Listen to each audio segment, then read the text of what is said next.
pleasure to open the session on endocrine regulations and control of body weight. I am deeply honored to announce the first lecture. The lecture will be on food intake regulation and will be delivered by my co-chairman, Professor Olszanecka-Winianowicz, who is working on obesity for years, and currently she is the president of the Polish Society of Obesity. So the floor is yours. Thank you, Professor Lewinska. I greet you warmly. Thank you for coming to my lecture. I hope you will find it interesting. Thank you, the organizers, for the invitation.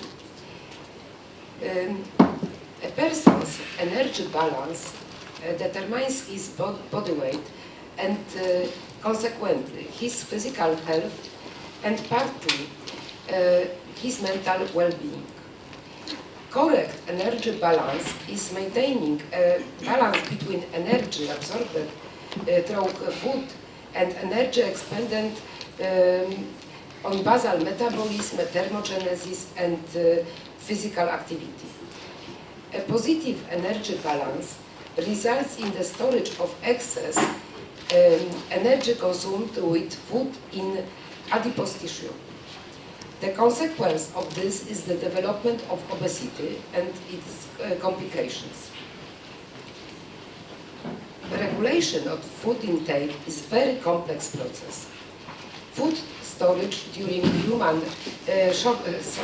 food shortage during human evolution resulted in stimulating mechanism prevailing over mechanism inhibiting food intake. The last 3 decades have been a time of discoveries of mechanisms regulating food intake, such as hormones and neurotransmitters. According to modern knowledge, the factor regulating food intake can be divided into environmental and internal.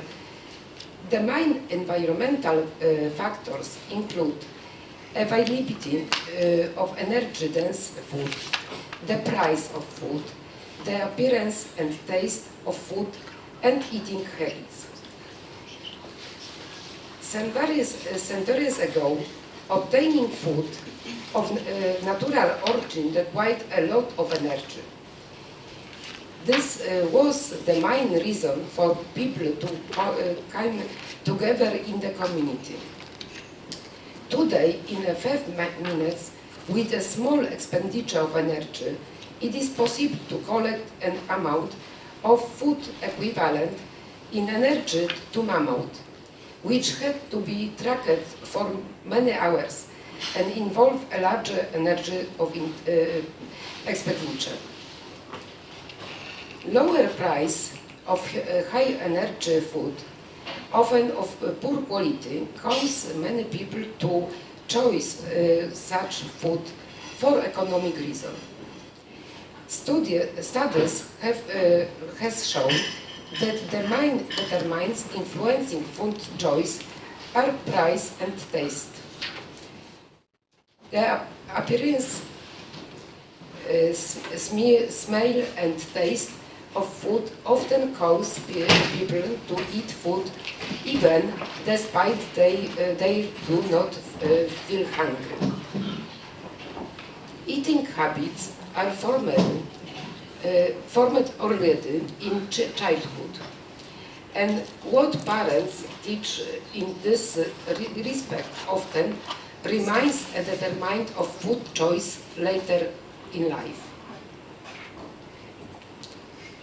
The known internal factors regulating food intake include hormones such as leptin and insulin, as well as hormones of digestive tract affecting secretion of neurotransmitters in hypothalamus.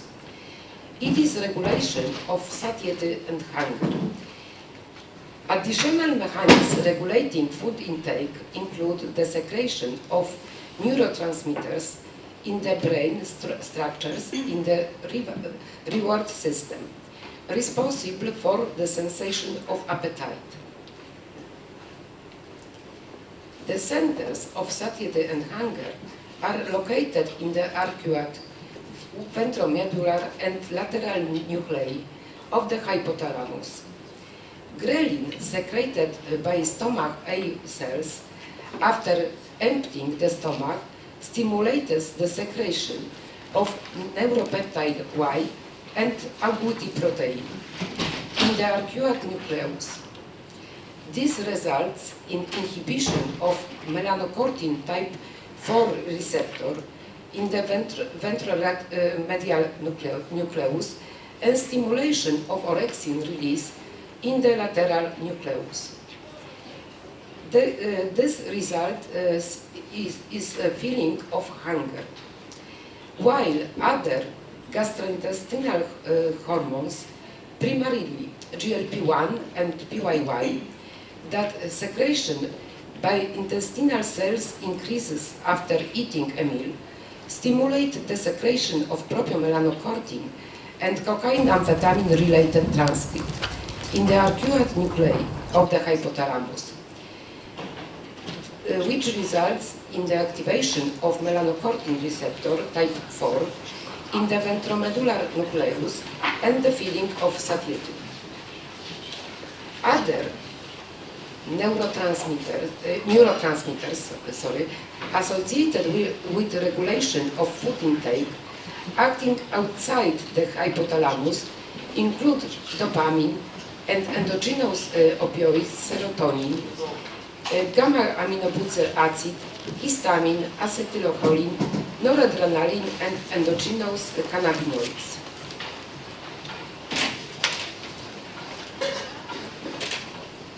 Reduced secretion of dopamine and endogenous opioids in the reward system is responsible for the feeling of appetite, also called food craving. Appetite is not hunger. Appetite is the need to eat food not due to the feeling of hunger, but to feel pleasure and improve the mood. Reward system is a part of limbic system, consisting of the ventral tegmental area, including dopaminergic nuclei of the tegmental area and substantia nigra, which contain the cells bodies of dopaminergic neurons. And the nucleus accumbens to which dopaminergic neurons send their axons after it is afferent mesolimbic pathway. The dopaminergic nuclei of the tegmental area also send axons to the amygdala, resulting pleasure inhibition, and the lateral hypothalamus, resulting pleasure stimulation. In turn, the substantia nigra sends signals to the striatum of nuclei of the forebrain. The dopaminergic nuclei of the tegmental area and the nucleus accumbens also send signals to the prefrontal cortex. Different parts of the prefrontal cortex activate or inhibit other structures of the brain depending on whether or not to engage in particular behavior. In this way, cognitive processes can control emotions and improve reactions. Dopamine is responsible for the desire to look for food, and endogenous opioids for liking it. In the hedonic circuitry, serotoninergic signaling may reduce reward-related motivation food consumption. Please see this magnetic resonance studies show reaction of obese people reward system on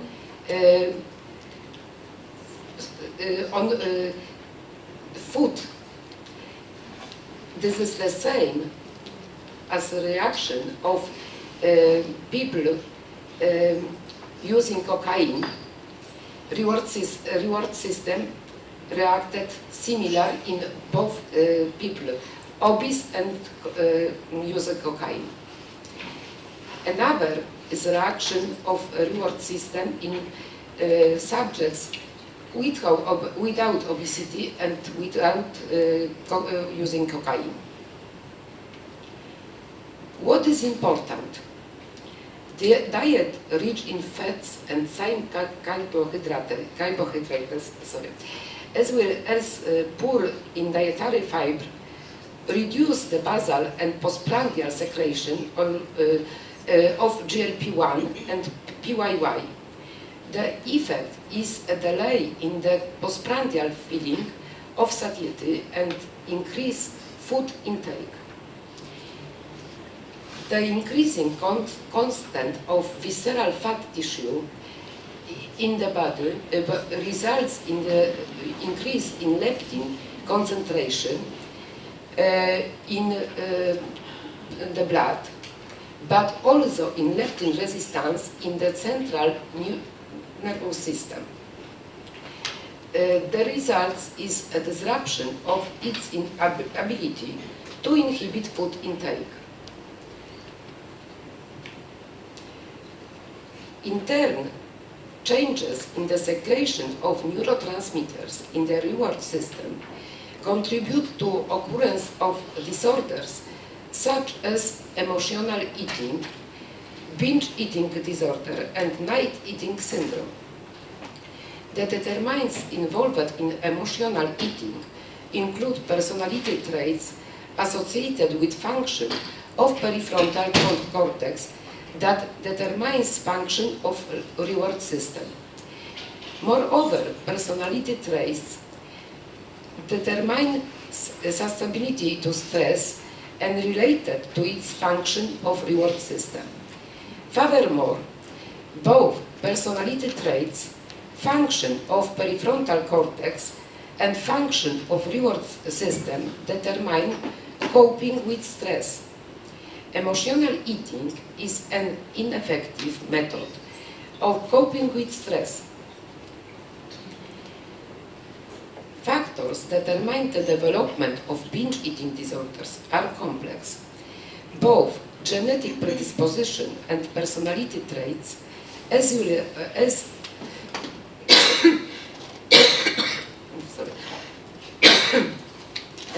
environmental factors include family patterns, social pressure, social media, life events, life stressors, and parental criticism shape neuropsychological functioning.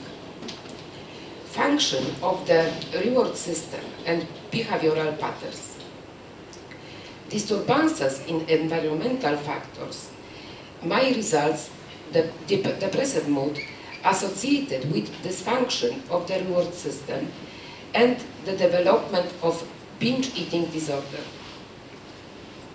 In turn, in genetically predisposed people, the impact of negative emotions may cause dysfunction of the reward system, resulting in the development of depression or anxiety. This, together with eating behavior in family, may result in the development of night eating syndrome. Thank you for your attention. Thank you very much, Professor Lipnianowicz, for this excellent presentation. Ladies and gentlemen, you have any questions regarding this very important issue? Maybe I will only comment shortly. In endocrinology, most diseases are determined genetically, so we are not able to affect these diseases. Regarding obesity, two groups of factors affect obesity, those which are not modified, unfortunately, but in most cases, an individual can regulate what he or she is eating and in this way can obtain expected results. regarding the reduction of body mass. So thank you very much again. Thank you, Professor Lewinska. Now is a very interesting lecture. My co-chairman, Professor Lewinska, have this lecture. Professor Lewinska is endocrinologist, and this lecture will be about hypopituitarism in women of childbearing age. Professor Lewinska, place is yours. Thank you very much for this nice introduction. Mrs. Chairman, ladies and gentlemen, I would like to thank very much to the scientific and organizing committee, especially to Professor Jacek Drobnik, for this kind invitation. What I will be talking about is hypopituitarism in women of childbearing age.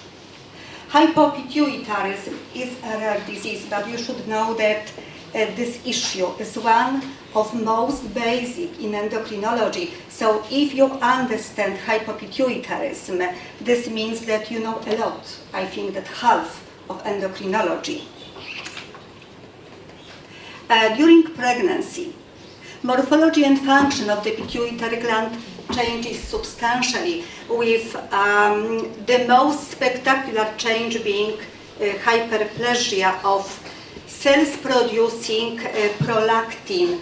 That's why during pregnancy the pituitary gland enlarges approximately 2 times, and that's why we have this physiological phenomenon such as hyperprolactinemia during pregnancy, and this phenomenon persists postpartum. And because of that, women postpartum are able to breastfeed their babies.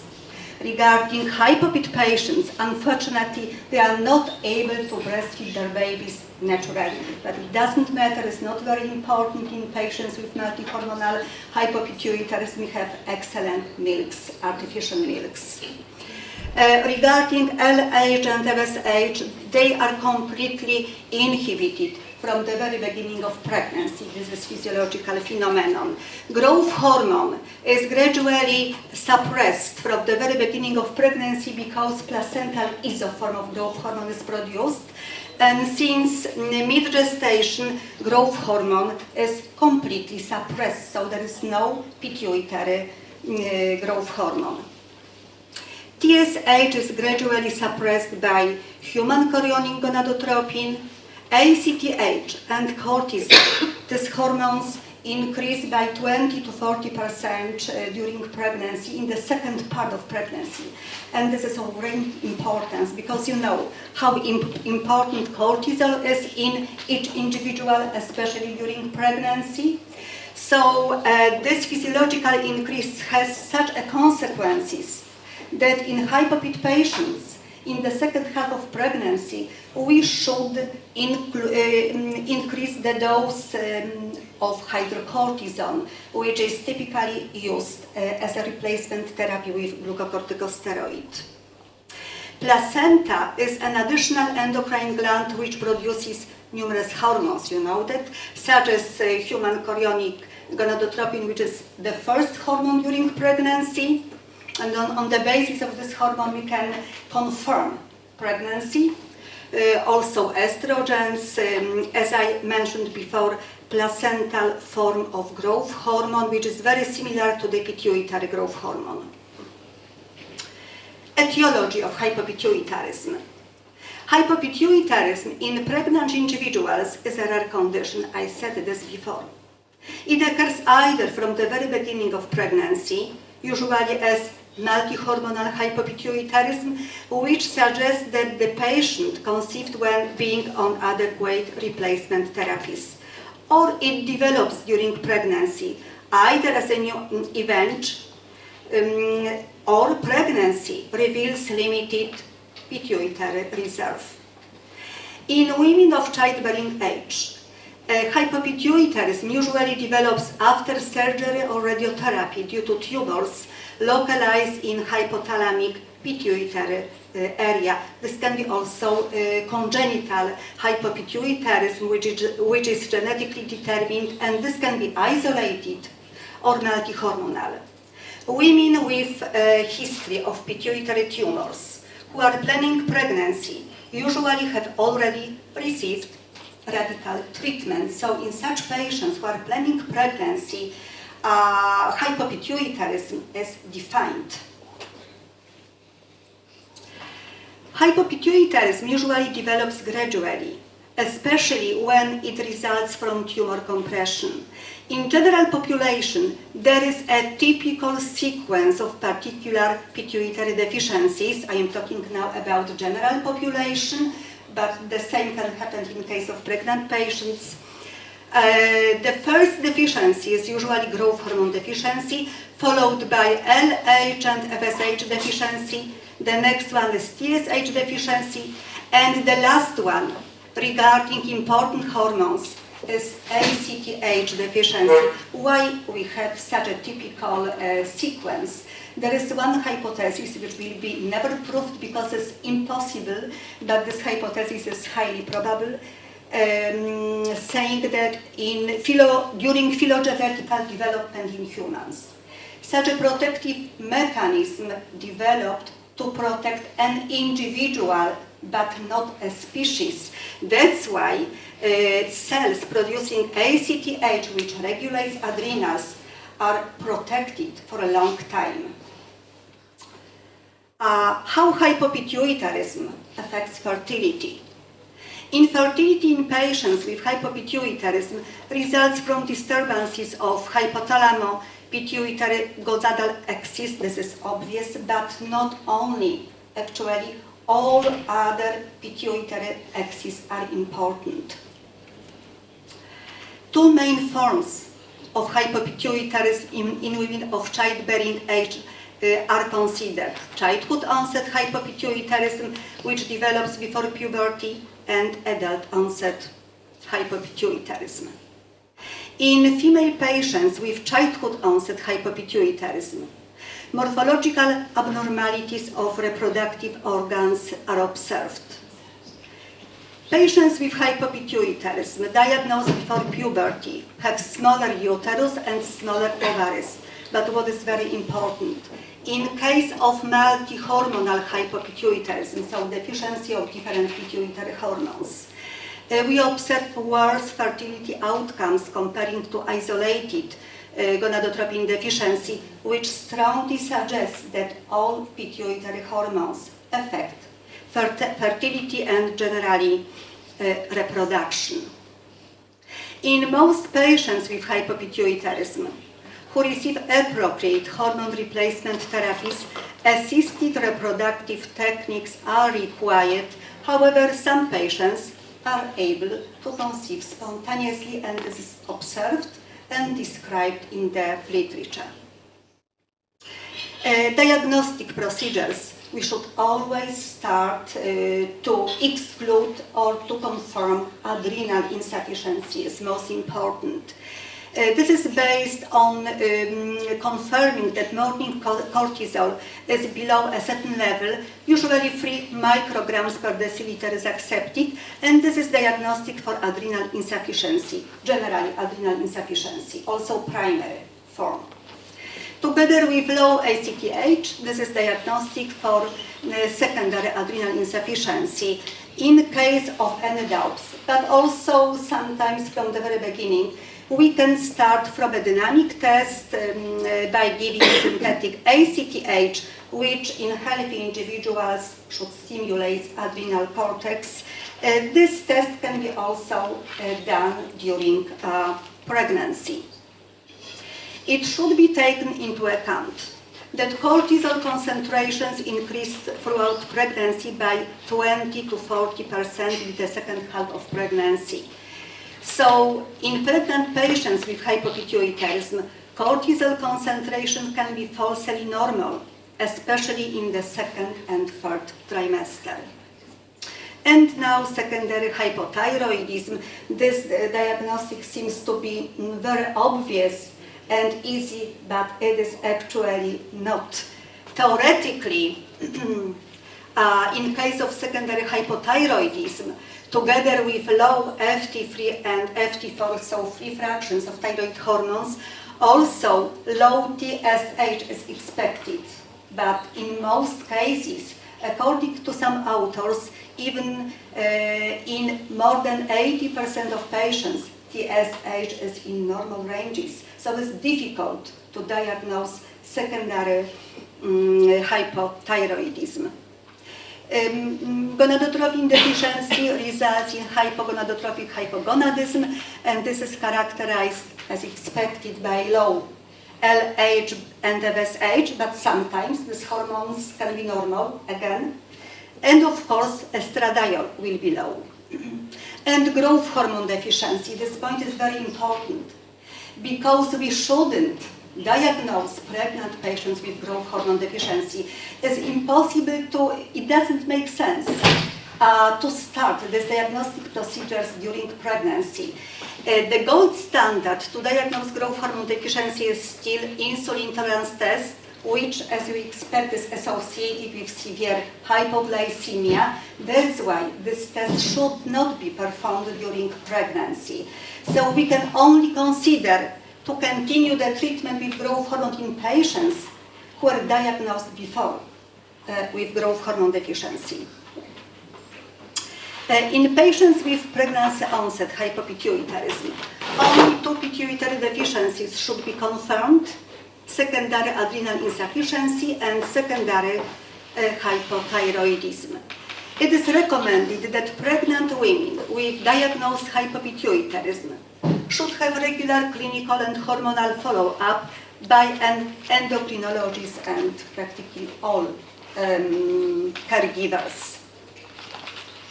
Planning pregnancy should be always preceded by optimizing all replacement therapies.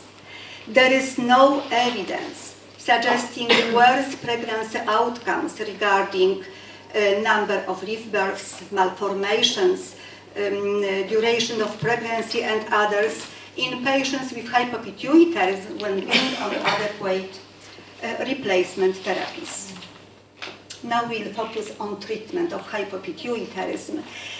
Patients with hypopituitarism planning pregnancy should be additionally tested for optimizing replacement therapies and for possible unknown pituitary deficiencies which were not diagnosed before or which develop later during lifetime, and this especially relates to congenital hypopituitarism. In patients from general population with hypopituitarism, hormone replacement therapies should be implemented in the following order: glucocorticoid always as the first replacement therapy, followed by thyroid hormone. The next one is sex hormone, and always the last one is recombinant human growth hormone. Before planning pregnancy, all replacement therapies should be optimized for at least 3 months. This is very important. After conception, hormonal therapies should be modified to mimic all physiological changes occurring in healthy pregnant individual. Because LH and FSH is completely suppressed from the very beginning of physiological pregnancy, pregnant patients with hypopituitarism do not require replacement therapy with exogenous estrogens. So now the treatment in pregnant patients. In hypopit patients being pregnant, hormone replacement therapies should be either implemented or modified in the following order. The first one, always glucocorticoids, so as in general population, but what is very important, only hydrocortisone can be used during pregnancy. Regarding the next replacement therapy, thyroid hormone, this can be only levothyroxine. I will be talking about later on why only levothyroxine. Sex hormones, this is not required. And recombinant human growth hormone should be considered to be continued. And now the treatment of secondary adrenal insufficiency. As I stressed before, preferred glucocorticoid during pregnancy is hydrocortisone, as it is degraded in the placenta. The regimen is similar to the treatment of primary form. However, sometimes lower doses of hydrocortisone may be needed in patients with secondary adrenal insufficiency, as adrenals may respond to stimulatory effects of placental ACTH and corticoliberin. Both hormones are synthesized in the placenta. At the beginning of pregnancy, hydrocortisone doses are similar to those used at preconception, but in the second and especially in the third trimester, the dose of hydrocortisone should be increased by 20 to 40%. It is recommended against treatment with dexamethasone in pregnant patients because it is not degraded in the placenta. In case of adrenal crisis, immediately hydrocortisone should be given in stress doses. How to monitor the treatment of adrenal insufficiency? This is based only on clinical symptoms. It doesn't make sense, it's not helpful to measure cortisol or ACTH, so any biochemical parameters are not helpful. The optimal dose of glucocorticoid should provide resolution of symptoms of adrenal insufficiency and no symptoms of over-treatment. During delivery, stress doses of hydrocortisone should be given, and usually such doses as 200 to 300 milligrams of hydrocortisone are recommended. And this is recommended in case of both vaginal delivery and cesarean section, and different treatment regimens are proposed with intravenous injections, intravenous infusion, also sometimes intramuscular can be given hydrocortisone. Now the treatment of secondary hypothyroidism. In pregnant patients with secondary hypothyroidism, adaptive mechanisms suggest stimulatory effects of human chorionic gonadotropin on the thyroid are preserved. That's why not all patients require significant increase in levothyroxine dose after conception is confirmed. However, some patients do require to increase the dose. To monitor, we should measure free thyroxine, and free thyroxine should be kept in the upper half reference ranges specific for pregnancy. To measure TSH is not useful just because pituitary cells do not produce TSH. In pregnant patients with hypopituitarism, the treatment with levothyroxine, exclusively levothyroxine, is recommended. Other preparations such as T3 or desiccated thyroid should not be used during pregnancy. This is because T3 is not able to cross a brain barrier in the fetus. And now growth hormone. Patients of childbearing age with hypopituitarism should be treated with recombinant human growth hormone because it is documented in the literature that human growth hormone affects fertility in many mechanisms, so it's very helpful to conceive and after that to go through pregnancy successfully. But if pregnant patients should be treated with recombinant human growth hormone is controversial, and current guidelines recommend to stop the treatment with recombinant human growth hormone after conception. This guideline was published, the most recent was published 2016, and the new version we hope will be published soon. Maybe some changes will be found regarding this point, but it doesn't mean that growth hormone shouldn't be continued during pregnancy. We can always consider that. Physiological changes occurring during pregnancy justify the continuation of the treatment with recombinant human growth hormone after conception and gradually reducing the dose to a complete cessation during the second half of pregnancy. Diabetes insipidus.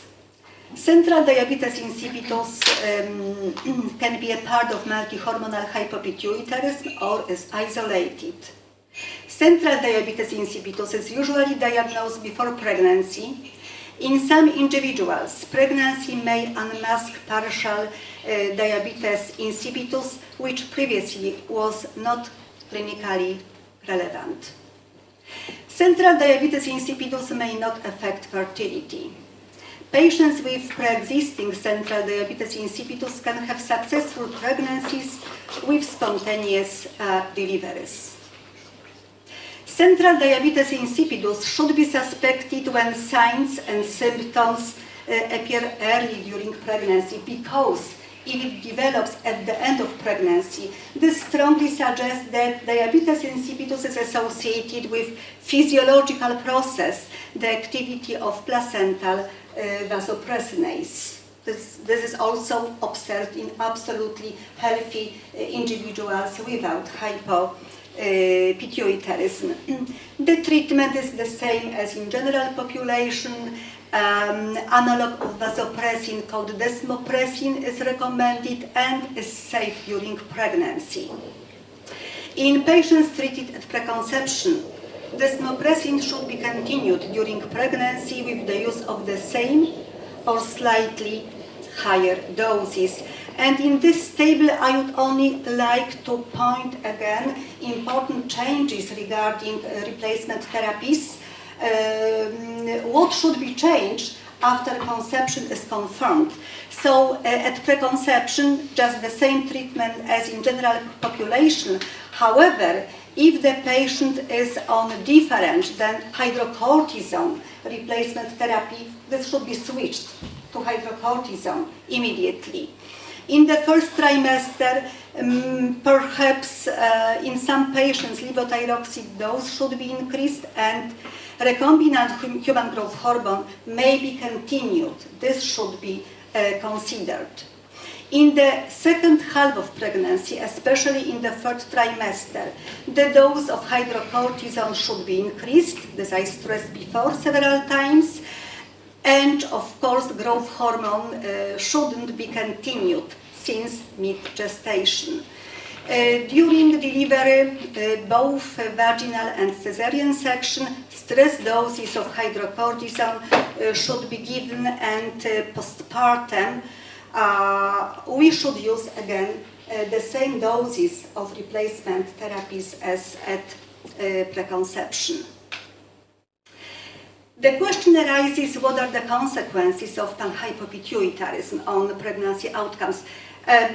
Panhypopituitarism means that no hormones are produced by the pituitary gland, so this term relates also to the posterior pituitary, to the lack of vasopressin.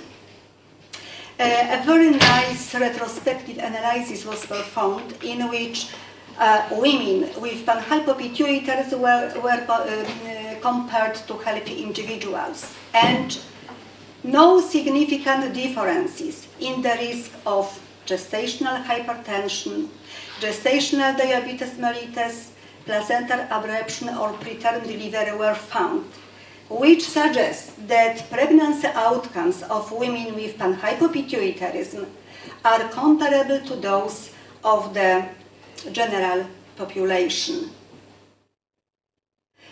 Summarizing, hormone replacement therapies in a patient with hypopituitarism should be optimized before starting to become pregnant. After conception is confirmed and thereafter throughout pregnancy, hormone replacement therapies should be modified to mimic physiological changes typical for pregnancy.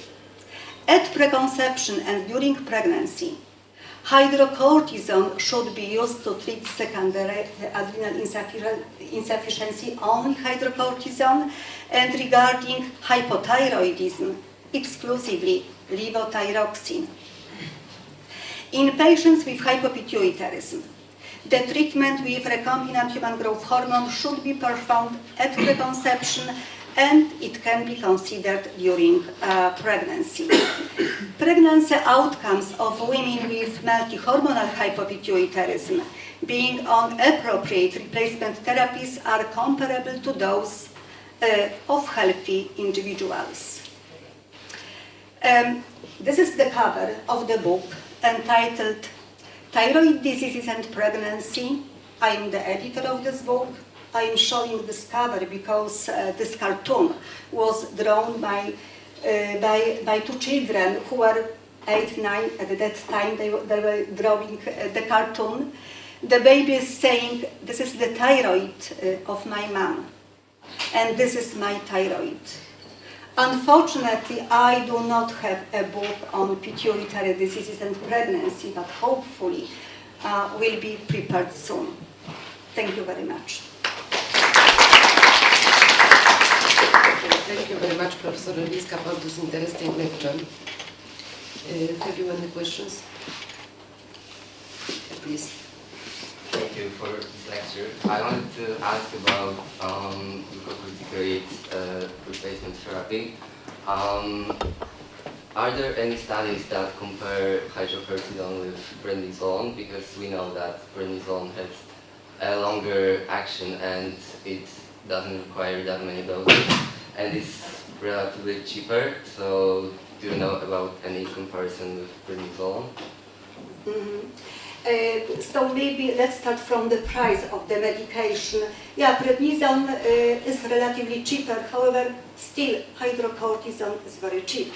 So this point I think is not very important. Regarding studies in which these two medications in replacement therapies were compared, such studies were not performed till now and hopefully will be not, at least in humans. That would be not with the agreement with any ethical rules. Okay, hydrocortisone is good enough. I agree that the half-life is not very long, but still the regimen is based on the treatment with 2 or 3 daily doses, and still the scientific world in endocrinology is considering to use this prolonged form of hydrocortisone, which maybe will be started soon. So at this moment it's impossible to use any different form and a different replacement therapy than hydrocortisone during pregnancy, at least during pregnancy. But actually it's the same in general population. I agree that in some patients different glucocorticoids are used, but very rarely. Almost as a rule, hydrocortisone is the medication of choice in patients with adrenal insufficiency. That is a very important point. Thank you very much for this question. Next question.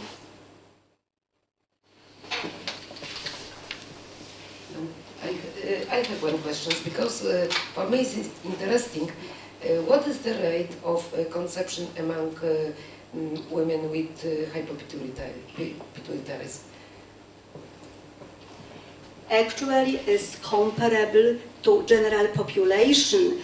However, it should be stressed that in the whole world, but especially in developed countries, there are only few patients who conceive either spontaneously or with the use of the assisted reproductive techniques when having hypopituitarism.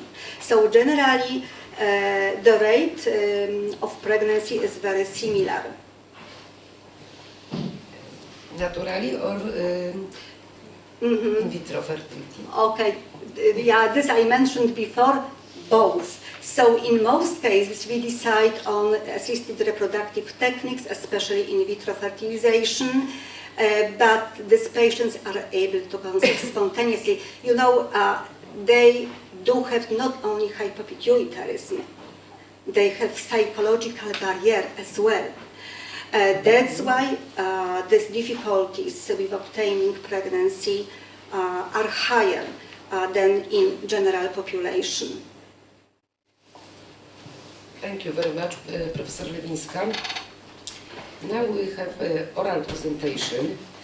This was lecture about hexanoic acid augments atrophy activity in hypertrophic adipocytes. The presenters is Dr. Ciesielska. Yes. Yes. This floor is yours. Thank you very much.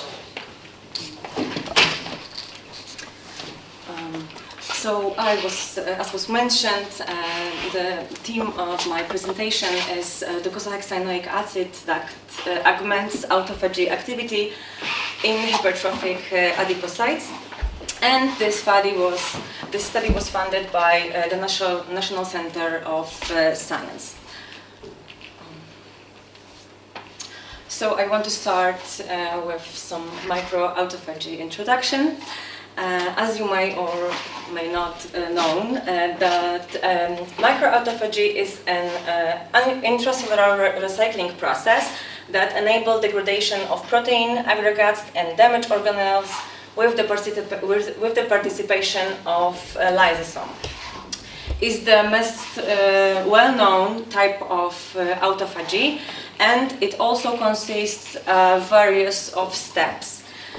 Of course, in those steps participate a lot of proteins, but I mark only a few of them, which are the most important in my research perspective. The first step is induction of autophagy, in which participates Becklin-1 protein in a form of Pi3K complex. And this complex form an isolation membrane. And then the next step is elongation, in which participates ATG5 protein and LC3 protein. The AC3 is considered a major autophagic marker activity due to its involvement association to the fully formed autophagosome. The next important protein is P62 protein, which is involved in cargo recognition. When the autophagosome is formed, it fuses with lysosome, which can be blocked by the autophagy inhibitor chlorokine. And when the autolysosome is formed, then the degradation and recycling processes can take place. So microautophagy provides essential nutrients in terms of energy deprivation or stress condition. It is also well known that the genetic disruption of autophagy-related genes such as ATG5 and ATG7 results in impaired adipogenesis in vitro and in vivo models. It is also well documented that autophagic activity is elevated in adipose tissue of obese individuals. And hereafter, when I mention autophagy, I will be meaning macroautophagy. So, overweight and obesity are defined as abnormal or excessive fat accumulation that present a risk to health. And this fat accumulation is accompanied by increase of the size of adipocytes, hypertrophy, and increase the numbers of adipocytes, hyperplasia in white adipose tissue. Several studies have also shown that dietary components such as fatty acids are directly involved in obesity development and that are also tightly linked to the autophagic regulation. High-fat diet containing excess of saturated fatty acids such as palmitic acid leads to the hypertrophy of adipocytes and autophagic induction in those cells. Polyunsaturated fatty acids inhibits the production of pro-inflammatory cytokines in murine free-to-free L1 adipocytes. But it is still not clear if this autophagic activation is beneficial or deleterious for adipose tissue. There are also no studies on hypertrophic adipocytes regarding autophagic activity, and that's why the aim of my study is to determine the role of different types of fatty acids in regulation of autophagy in hypertrophic adipocytes, and determine a factor or factors that most stimulate the effective autophagy process in hypertrophic adipocytes. We start with 33 L1 mouse embryonic fibroblasts, which are used as pre-adipocytes culture, and we differentiate them into mature adipocytes with the addition of insulin, IBMX, rosiglitazone, and dexamethasone for 6 days. After the differentiation process, we provide 48 hours recovery for our cells with standard medium. After that, we divide cells to the control and experimental group. And in experimental group, we induce hypertrophy by the addition to the medium of palmitic acids for 3 to 4 days. Then we divide our control group to the 4 groups, which is non-hypertrophic control, hypertrophic control with fluorokine addition, hypertrophic control, and hypertrophic control with fluorokine addition. And we divide our experimental group into 5 groups in which every is exposed to the different type of fatty acids. First received palmitic acid, the second lauric acid, the third oleic acid, the fifth eicopentazenoic acid, and the last one, the docosahexaenoic acid. And after 48 hours exposures to those fatty acids, we collect all samples and perform Western blot analysis and confocal microscopy. First, I would like to refer to the topic of my presentation because we claim that the docosahexaenoic acid augments autophagic activity, but after we wrote our abstract, we performed a lot of Western blot analysis in which this result isn't statistically significant. But coming back to our actual results, we determine the protein levels of chosen autophagy markers by Western blot analysis, and the addition, the chlorokine addition to the non-hypertrophic and hypertrophic controls resulted in significantly increased ratio active form of LC3 to non-active form of LC3, and also the significant increase in total amount of LC3, active form of LC3 in those cells, and also a significant increase of P62 levels in those cells, which confirms that this addition to the chlorokine addition is disrupting the autophagic degradation. In our experimental groups, the autophagy activation is still active. However, this result isn't statistically significant. But if we look closely, we maybe observe the slight increase in the form of in the ratio of active LC3 to non-active LC3 with relatively low levels of P62 protein, which may be a trend that in those cells autophagy is effective.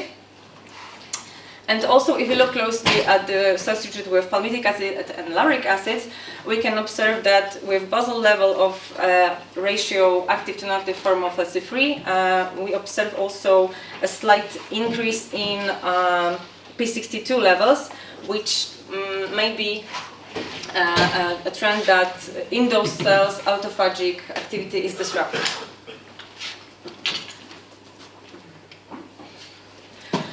We also, in our Western blot analysis, use protein vectin 1 and HD5. As you can see, the level in all hypertrophic adipocytes, the level of BECLIN-1 is significantly decreased in comparison to the non-hypertrophic controls. And in the case of ATG5, we did not observe any differences among the groups. We also localize the autophagy marker, which is ELSA3, in our study by the confocal microscopy and fluorescent staining. The bright green punctuated fluorescence represents the active form of ELSA3, and the blue fluorescence represents the nuclei in the cells. In non-hypertrophic cells treated with fluorokine, in which autophagic degradation is disrupted, we observe the increase in green fluorescence. Cells treated with palmitic acids and lauric acids show looks similarly to the cells treated with fluorokine, and the cells treated with unsaturated fatty acids look similar to the non-hypertrophic control. To conclude, polyunsaturated fatty acids represented by EPA and DHA have shown a tendency to increase the effective autophagy process, which may be beneficial to the fat cells due to the autophagic role in the removal of misfolded proteins. And saturated fatty acids, such as palmitic acid and lauric acid, have shown a tendency to disturb the autophagic degradation process. The other fatty acids used in the experiments had no discernible effect on autophagy activation in hypertrophic adipocytes. And thank you for your attention.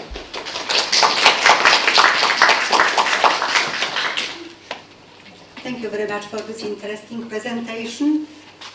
And ladies and gentlemen, you have any questions regarding this interesting data? Everything is obvious. I think that maybe if I can ask you to form the practical conclusion, what can be the practical conclusion of your results? What should we eat? What we should eat? Yeah, maybe this will be the answer of this question, that we want to prove that palmitic acid is very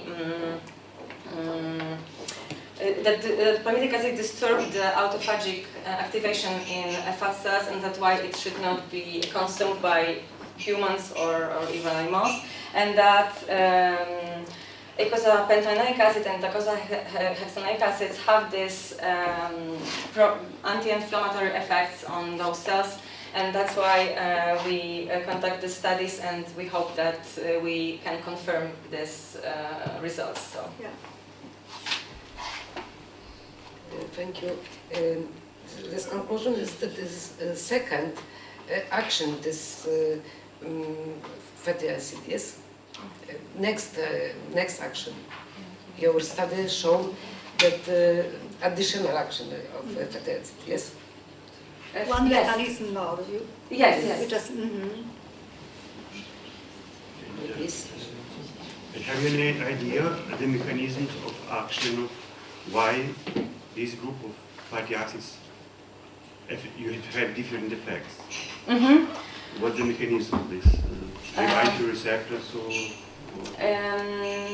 Not in my study, but in my colleague's study, he performed the metabolic analysis on those cells, and he will perform the secretory profile, he will obtain the results of leptin and adiponectin levels that these fat cells produce, and I think that many studies have also shown that omega-3 fatty acids are PPAR gamma agonists, and PPARs are well-known receptors in the nuclei that are decreases the pro-inflammatory secretory profile and many other such as many others insulin-resistant pathways. So that's why the omega-3 acids have this beneficial effect on fat cells. And cell surface receptors exist? I don't hear your question. Cell surface receptors for PUFA, omega-3 PUFA. No. No, cell surface. Well, you don't have Unfortunately, cell no. surface receptors because they can enter the cells, right? But it seems that it's rather connected with the regulation of cellular pathways, the cellular So they target cellular PPR. Yes, so like activating the pathways that are activating the transcription factor PPR, and then the secondary outcome would be, for example, change of a gene expression or change in the activation of some proteins that lead to activation of autophagy. But they could directly affect cell signaling through targeting channels. Differently. We don't know that much, but it seems that the polyunsaturated fatty acids have this ability to regulate the cellular I signal. know. Yeah. Thank you. May I have one, just one very interesting report, congratulations. Thank you. The point about the autophagy and apoptosis for this, why maybe it did come to my mind, because you have studied backlin expression, Yes. backlin 1, and as far as I remember, it has also some binding sites to BCL2, which is a apoptotic protein. So, did you have a chance to study apoptosis to compare them? Unfortunately, my studies didn't focus on apoptotic pathways, so we did not perform, and we didn't have planned this kind of analysis. But we know that that in fat cells of obese individuals, these pathways are elevated, this apoptotic pathways. So unfortunately it wasn't a part of my study. I will perform some ear stress experiments and insulin expression on these cells, but unfortunately not this one.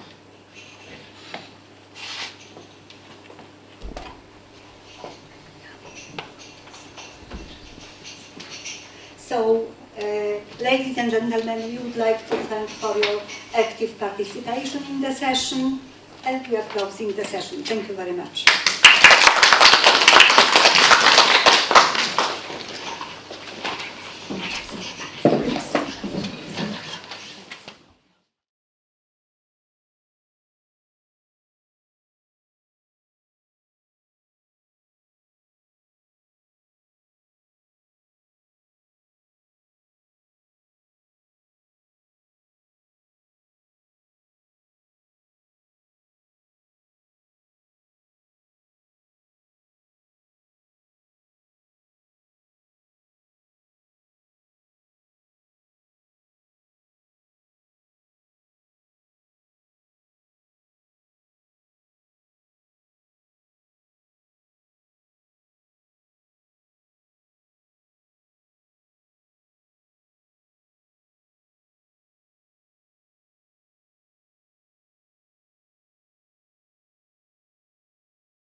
Ladies and gentlemen, it's our big pleasure to welcome all of you on our session number 6, Physiology and Pathophysiology of Reproduction. My name is Anita Franczak. I have the pleasure to co-chair this session with Professor Ula Korzecka. I work at the University of Warmia and Mazur, Professor Kasia Korzecka at the University of Lublin. I'm from University of Life Sciences, Faculty of Veterinary Medicine. In Lublin. Does it work? As you can see, we have a detailed session schedule, but due to some health problems, one of our invited speakers is not present with us, so Professor Duda is not present. So our session will be changed a little bit. Shorter. Will be a little shorter.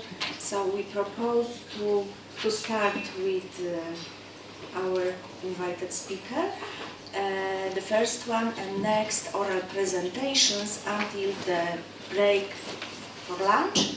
And we think that 2 more oral presentations will be after, not 4 but 2.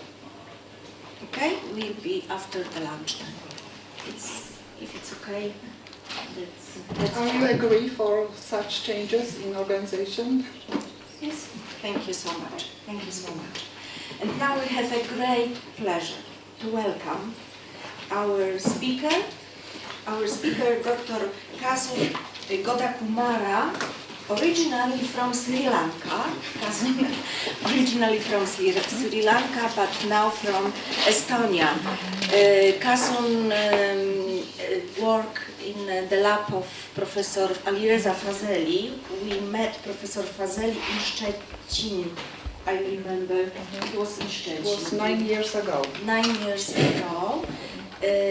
Now Dr. Kumara will say us about study on embryo-maternal interactions during the earlier stages of pregnancy. So you are very welcome. And thank you for coming, Kasu. Thank you very much.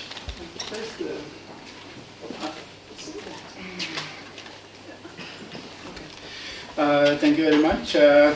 Thank you for the organizers, the chairs, especially Professor Yasik for the invitation. I have mentioned that the invitation was for our PI, Alireza, but he was first supposed to, before this, even though he would really love to be here, he was supposed to go to Germany. He had pre-arranged conference talks there, but then later he had some personal issues. So I will try to represent Alireza as well as I can. So my name is Kasun. I am a research fellow. I work in Estonia on embryo-maternal communication. So our whole project is about the communication that happens between the embryo and the endometrium just the moments before implantation. So like the very first communication, let's say, of the fully formed embryo and the maternal system.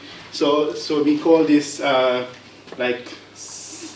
is similar to the baby first talking to its mother, like the first words that you would have told, but the words are not like in sound waves, but in chemical terms.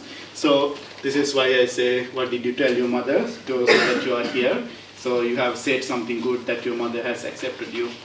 So in a meeting with physiologists, I don't think it is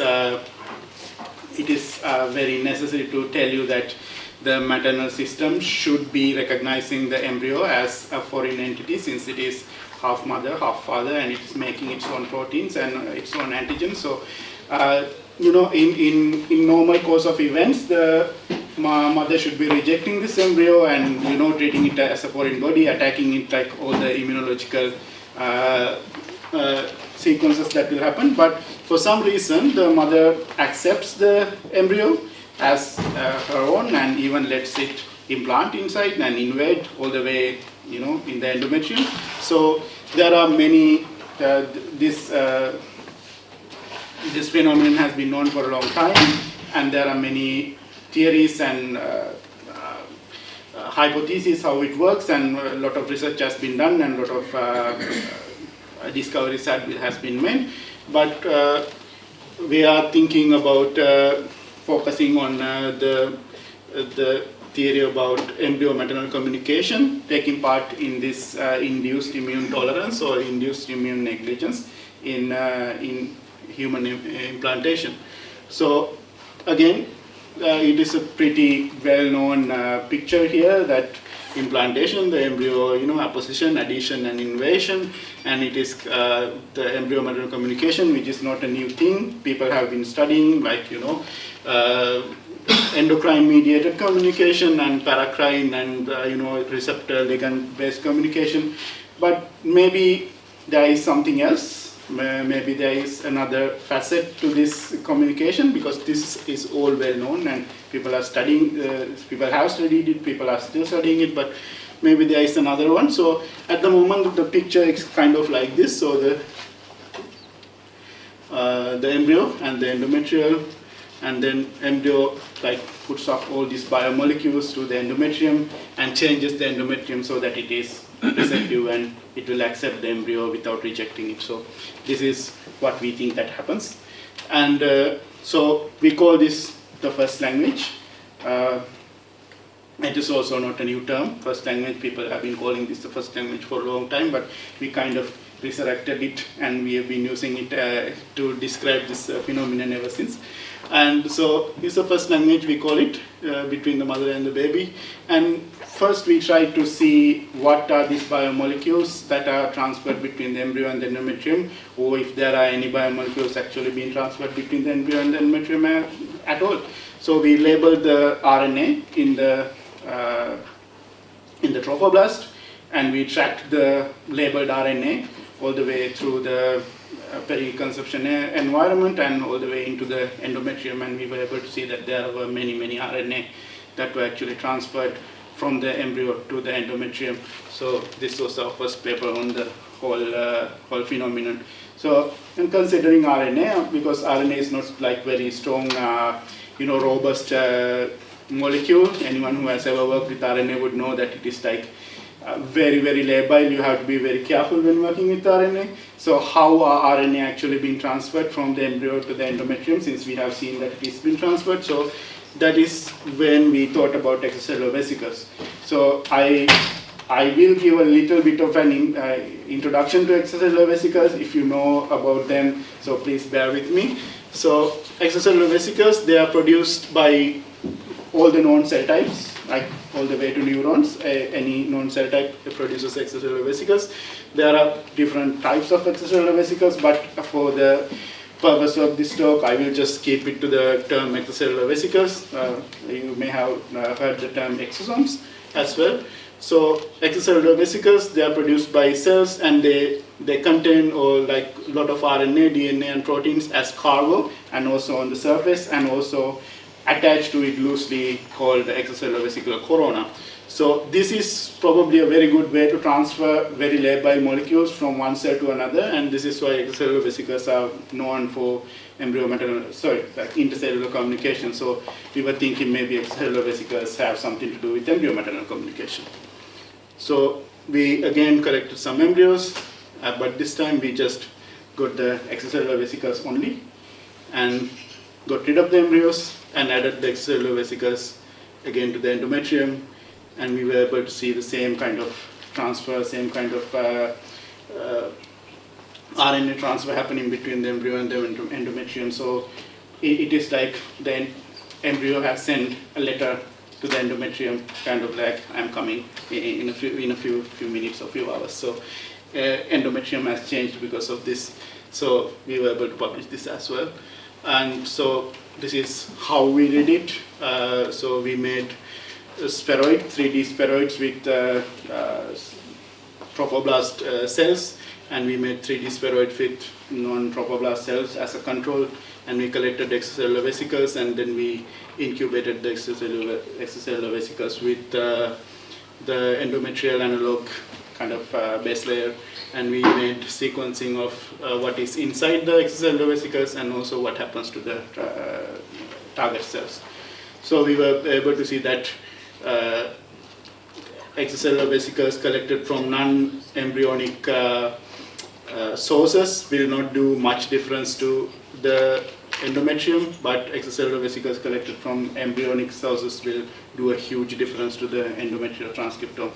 So looking into what actually happens to the endometrial transcriptome, we were able to see that GPCR-based signaling and this extracellular matrix reorganization, which, as I think you would know, that it is very, very important in successful implantation, is completely enriched in the transcriptome of the endometrial cells that were treated by these embryonic extracellular vesicles. So it seems like the embryo is sending signals that makes the endometrium more receptive. So this is what we thought, and this was of course after 24 hours of incubation. And then we wanted to see how fast this happens, this effect. And again, we collected, got rid of the embryo, and added the extracellular vesicles to the endometrium, and then we sequenced the transcriptome in 30-minute incubation, 4 hours incubation, and 48 hours incubation to see how the whole thing changes through time, just to see what kind of mechanism that might be possibly in use in this communication. So we were able to see like 3 different populations, 3 different, completely different transcriptomes in these 3 different time points, and with the control here. So 1, 2, 3 different, and then we again try to see which kind of pathways that were actually enriched in this communication. Again, we got extracellular matrix reorganization, and for very interesting, the epidermal growth factor receptor-based signaling, also pretty important here in embryomedical communication. So, but the main thing is, even at 30 minutes time interval, we were able to see a huge difference in the transcriptome, which peaked in about 4 hours, the transcriptome differences, and then started to come back to the normal baseline level in the 48 hours, since we only added the extracellular vesicles at the beginning, like in the 0 hour, and we were able to see results in 30 minutes. And this is where the 24 hours, the pathways would be if we actually did the pathway analysis in 24 hours as well. So you can see it is going down from 4 hours to 48 hours, 4 hours to 48 hours, and it is going up from here. So with this, we can see that extracellular vesicles are doing something to the endometrium very quickly. 30 minutes is like pretty quick in the terms of signal transduction. So a lot of people. We were thinking like how this could happen, like what is the actual mechanism of this communication. There are many theories about how extracellular vesicles communicate with the target cells. There's like membrane fusion, different types of endocytosis, macropinocytosis, and direct signaling, phagocytosis. There are, like, at the moment, I would have to say like all of these are theories. In terms of extracellular vesicles, no one has been able to prove how extracellular vesicles work. But given that it is in 30 minutes, we are mostly thinking about this direct signaling. There is something called kiss and run signaling in terms of extracellular vesicle-based signaling. So extracellular vesicles just touch to the target cell and then run away doing whatever the direct signaling. So this is what we hypothesize, but at the moment we don't have any concrete results to say in which way this mechanism, this communication is done. A lot of people think that since extracellular vesicles are very much enriched with microRNA and there are active methods to load microRNA to extracellular vesicles in the source cells, that microRNA is actually very responsible for most of the whatever happens to the target cell. Since we have sequenced the microRNA of the extracellular vesicles and the target transcriptome, we were able to correlate the amount of microRNA that were in the extracellular vesicles and their target's effect. You know, you can do target prediction with microRNA, and we did target prediction, and we tried to see how many of the targets in the endometrium were actually downregulated because of the microRNA that were found in the extracellular vesicles. But unfortunately, it is less than 9%, so it is not a very big factor, at least in this kind of communication between the embryo and the endometrium. So 9% of the whole effect is because of microRNA. And so since we are only getting a very little effect from microRNA, we were then looked at what else can happen. Again, the same setup, but now we looked into the proteins that were actually secreted from the endometrial cells once we treat the extracellular vesicles again, and we were able to find out which kind of pathways were actually enriched. So this is very, very new data, so we have not even gone into kind of interpreting and developing new hypotheses on this data. So we are working on this right now about proteome. And as a conclusion, extracellular vesicles, the immediate communication between embryo and the endometrium, this is completely, we can show that it happens. I wouldn't say like concrete proof, but we can have quite a lot of evidence that this happens, especially with RNA. And the endometrium is critically altered. Of course, this is also, we have quite a lot of information, and the endometrium seems to be altering so that it is more receptive. And the effect of the endometrium is very quick. So in 30 minutes, 4 hours, it is very much different from what it used to be. And so it is beneficial for successful implantation. With that, I would mention our funding, Transgeno, these two ERA chairs that were in Estonian Tartu University and Estonian University of Life Sciences, and One Health Boost, our new grant, and the European Union Regional Development Fund. And our groups, you can see it's pretty big. Professor Alireza here, he was supposed to be giving this lecture, but I hope I did some justice to the work. Thank you very much. Thank you. It's time for discussion. It's a long time for discussion. Welcome.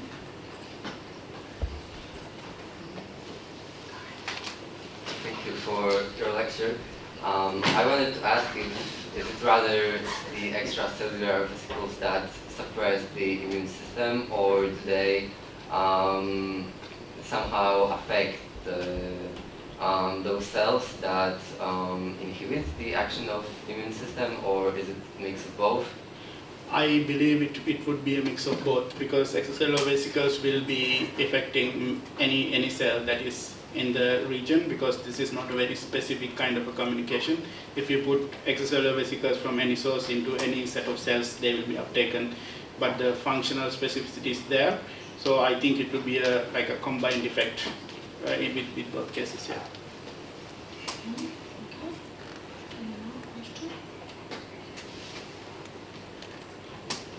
So,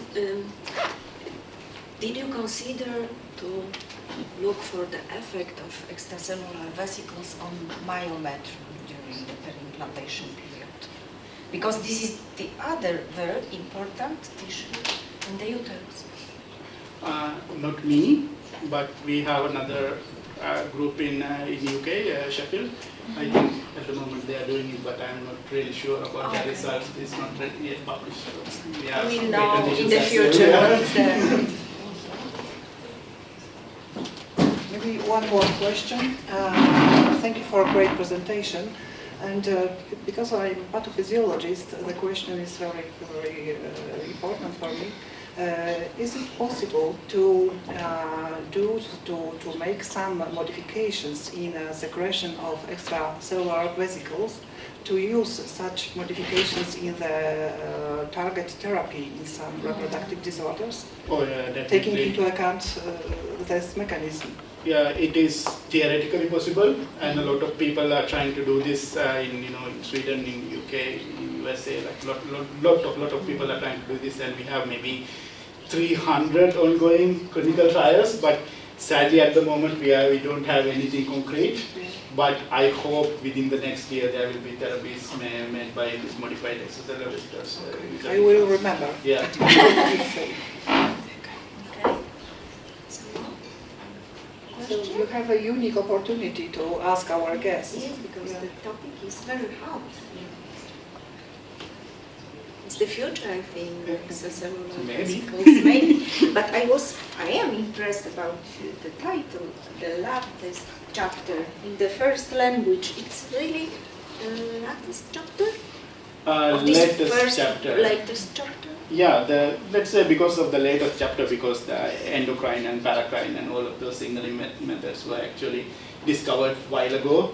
So this is already being discovered right now. So that is why it is the latest chapter. It's just a timeline thing. It is not like the last thing that happens just before implantation or anything. Of course. Thank you. Thank you. Thank you so much once again. From organizers, congratulations and Thank you. thank you very much. Thank you. I think it is a good idea to continue the discussion with Hassan later. Yes. And maybe to create some next science research, some collaboration. Yeah. And as Edward Hale told, coming together is beginning, keeping together is progress, working together is success. So I think collaborators are welcome. Thank you. Thank you.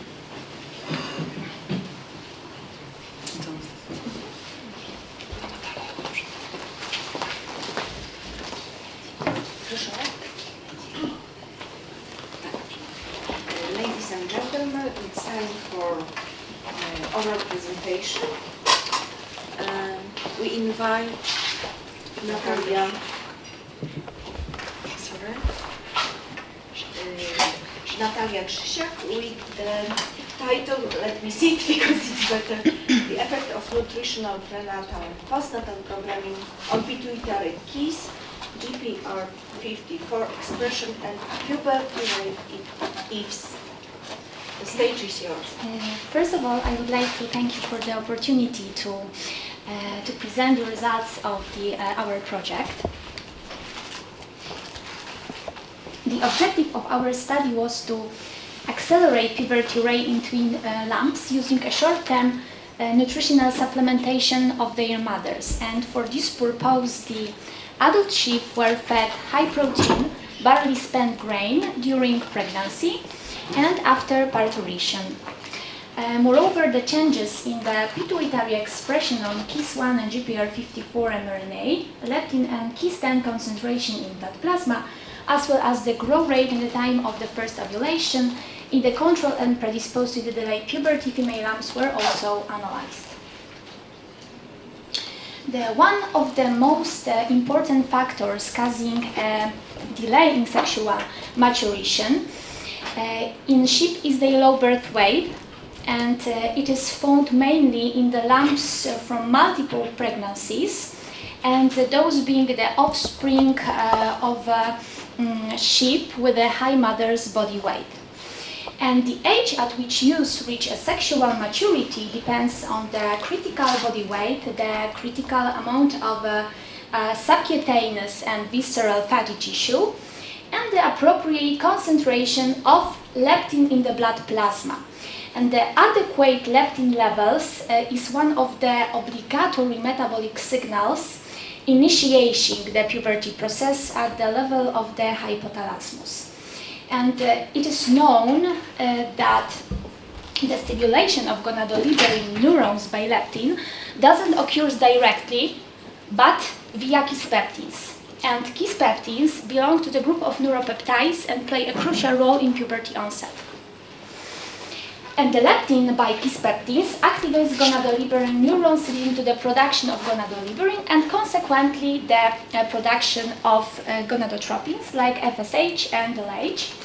And the low birth weight in twin ewe lumps is correlated with a low level of leptin in blood plasma, during the early postnatal life and occurs the delayed puberty.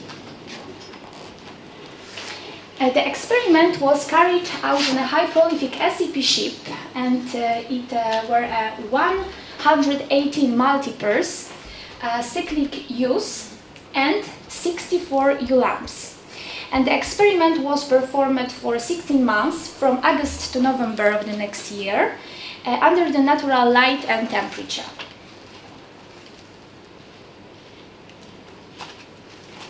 To accelerate the weight gain and puberty rate in twin ewe lambs through the modification of the diet cation-anion difference in milk, we used a short-term nutritional supplementation of their mothers.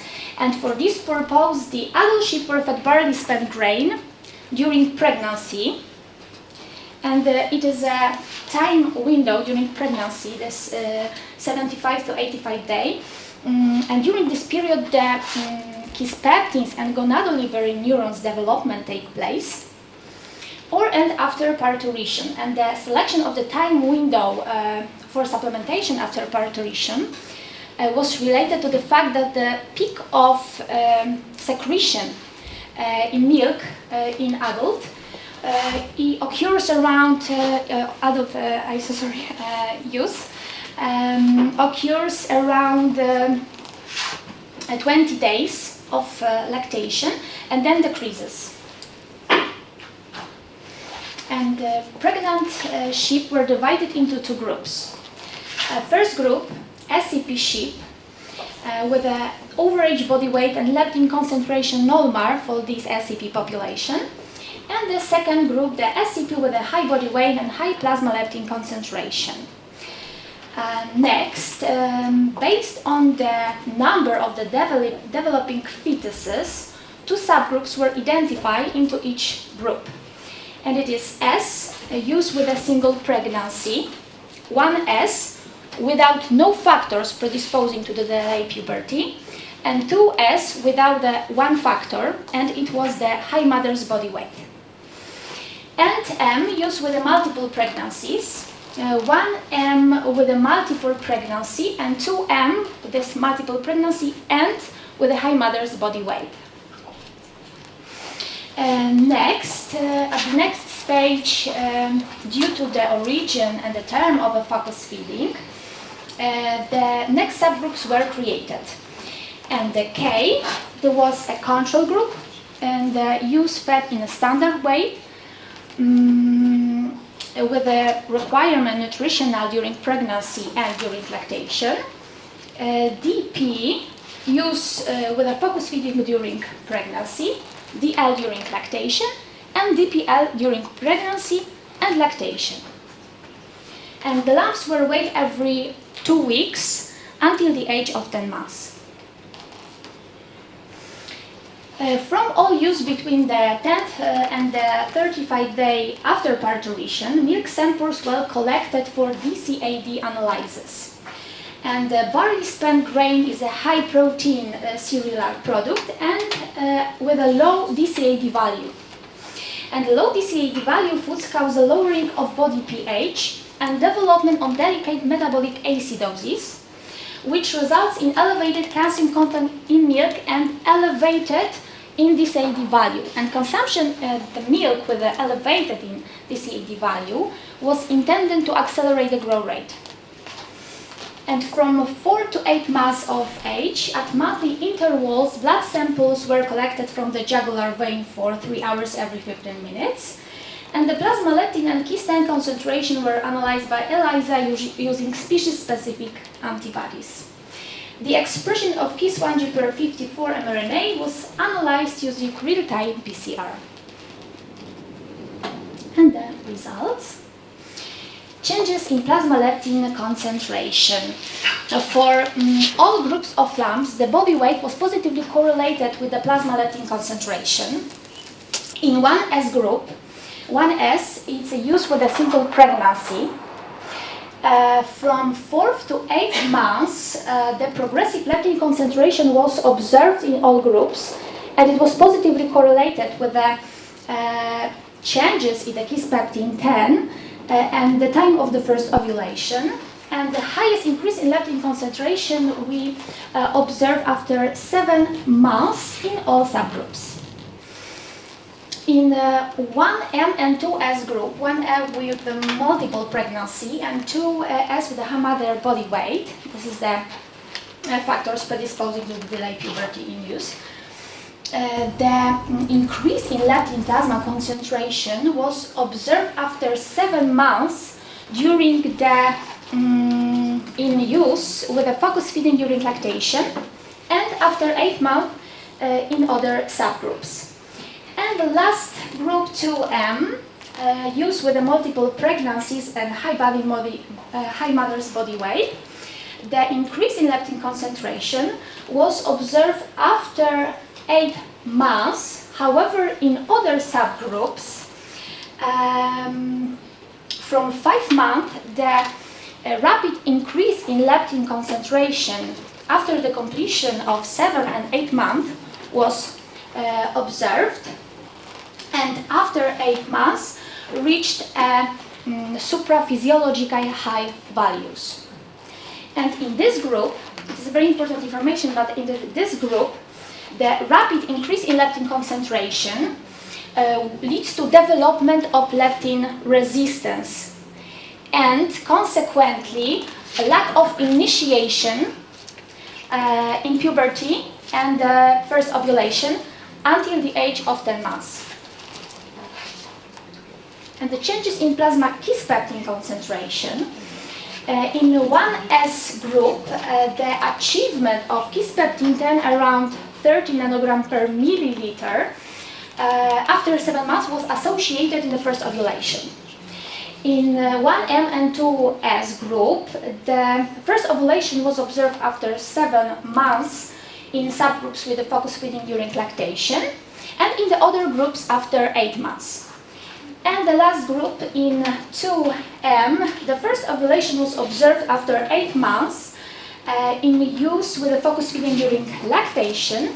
However, in other groups, until the age of 8 months, no ovulation was observed. And the last one, the relative changes in KIS1 mRNA expression in the pituitary gland. There was found a positive relationship between KIS1 mRNA expression and the time of the first ovulation. In 1S group, the significant increase in KIS1 mRNA expression in pituitary gland was observed after 7 months. In 1M and 2M, after 7 months in a group with a focus feeding during lactation, and after 8 months in other groups. And in 2M group, after 8 months in use during focus feeding during lactation, and at 6, 7 and 8 months was maintained to unaffected relatively low level. And to conclude, based on our findings, I would like to sum up the main points. The time of onset of puberty was dependent on the birth type, mother's body weight, and the term of supplementation. Nutritional prenatal programming didn't cause the expected effect. However, short-term nutritional during lactation increased DCAD in milk and the increased weight gains of the offspring. And the plasma leptin and kisspeptin concentration, a significant increase in pituitary KIS1 mRNA expression and the first ovulation were found about 1 month earlier in experimental twin lumps than in other twin groups. And I would like to thank two co-authors for the opportunity to collaborate with them, especially Professor Vincenzo Longo from Institute Agricultural Biology and Biotechnology, National Research Council in Pisa, who is now with us at the Congress. And that brings me to the end of my presentation. Thank you for your attention. Thank you for an excellent presentation. It's time for questions. Thank you very much, first of all, for this clear and very interesting presentation. And I would like to ask you about a correlation between kisspeptin and melatonin, because you said that kisspeptin is the critical factor which initiates this gonadotropic axis, yes? But we know that sheep are also seasonal breeders, yes? And this puberty also is dependent on the level of melatonin. There is any correlation between kisspeptin and melatonin? Have you ever checked this correlation?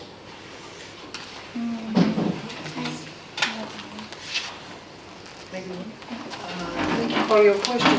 We didn't check it, unfortunately, but I know from the available data that, of course, it is a correlation between melatonin and kisspeptins, and it is, of course, positive correlation. Yes, thank you. And also, I would like to ask about this. Can you use the microphone? Sorry, because I didn't hear the question for that. Right? Could you use the microphone, please? And also, I would like to ask about this leptin resistance. Yes. Because you said that overproduction of leptin can be correlated with downregulation of leptin receptors. Yes, we can speculate this correlation. But have you ever checked the expression of leptin receptors?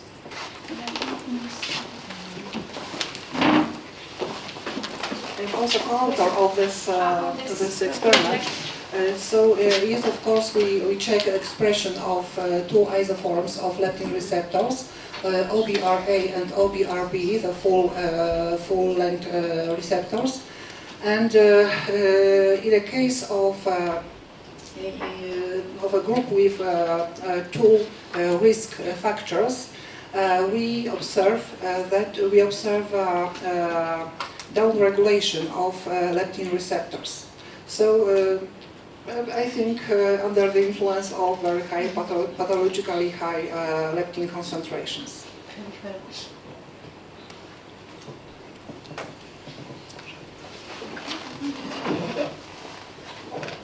I have a question about method, because I used to work with kisspeptin, and sometimes we have a problem. We had a problem with the primers. So my question is, did you use the primers or probes in your real-time PCR? It's not a question for me. We use primers, but the establishment of the method was a very long and terrible process. Yeah. Because we haven't got ready, you know, you have to try using some special program. Maybe I can ask about kisspeptin in other places than, for instance, in the hypothalamus, anteroventral periventricular nucleus, which is dimorphic and bigger in female than male. Have you some? Would you like to invest this kisspeptin in other places like this anteroventral periventricular nucleus or amygdala? Or have you such plan? Thank you for your question. Maybe in the future, it depends on funds. We will have funds, we think about it. But now we have many plans with some experiments on pituitary cells, because now we carry out the experiment in the course of what we analyze not only kisspeptins but also the influence of dynorphin A and neurokinin A. As we well known, in hypothalamus there's three neuropeptides cooperate. So now we are at the stage of analysis of correlation between kisspeptin, urothinin B, and dynorphin A, and we are going to analyze their role, their importance in the pathomechanism of delay of puberty in sheep at the level of pituitary, and after that maybe hypothalamus. So, because the main place of action of kisspeptin, as you told us, is of course hypothalamus. And amygdala. Thank you once. Oh, sorry. Thank you for the exciting presentation. I want to ask about your long-term experimental model. Did you have any problems about evaluating the side problems than your topic on during the raising of the lambs?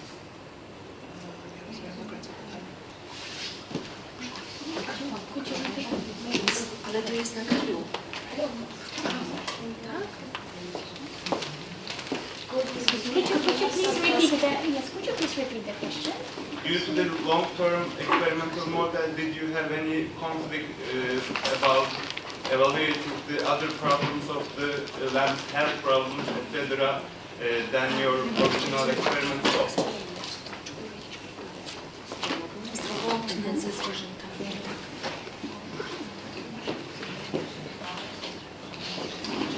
If I could understand your question, we haven't got healthy problems with new lambs. Some maybe not problems, but difficult moments were in initial step of our experiment when we try to check the effect of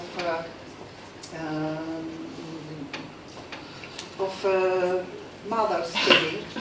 And before starting the experiment, we have to synchronize the estrus cycle, and also mothers were inseminated. And we have some problems with the percent of with the results of synchronization and insemination.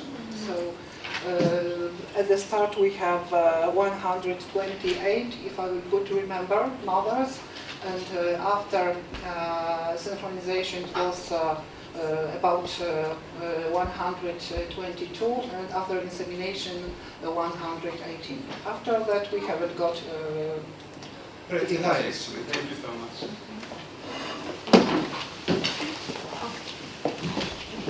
We have no questions. Thank you once again.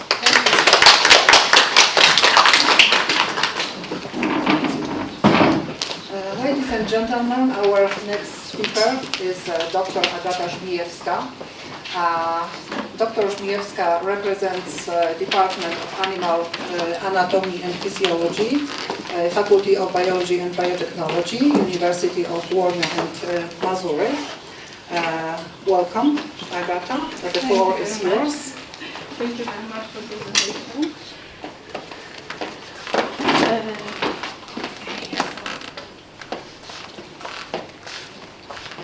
Good morning, everyone. It's the pleasure to be here and present the results of our study, our team study, considering the extremely low frequency electromagnetic field on the expression of genes encoded the fibrinogen chains beta and gamma in the porcine conceptuses during the peri-implantation period. So first of all, I want to explain what is the electromagnetic field. So it's the environmental pollution, and anyone at home or in work are exposed to the some sources, weak electric and magnetic field, which is emitted by the electronic devices and also power lines. So we are constantly exposed to this electromagnetic field. nowadays, we are more aware about the presence of this feed in the environment, and because of the increase in the industrialization and also changes in the social behavior, the sources of the electromagnetic field are still increased. So we realized that electromagnetic field is present in the residential area all the time.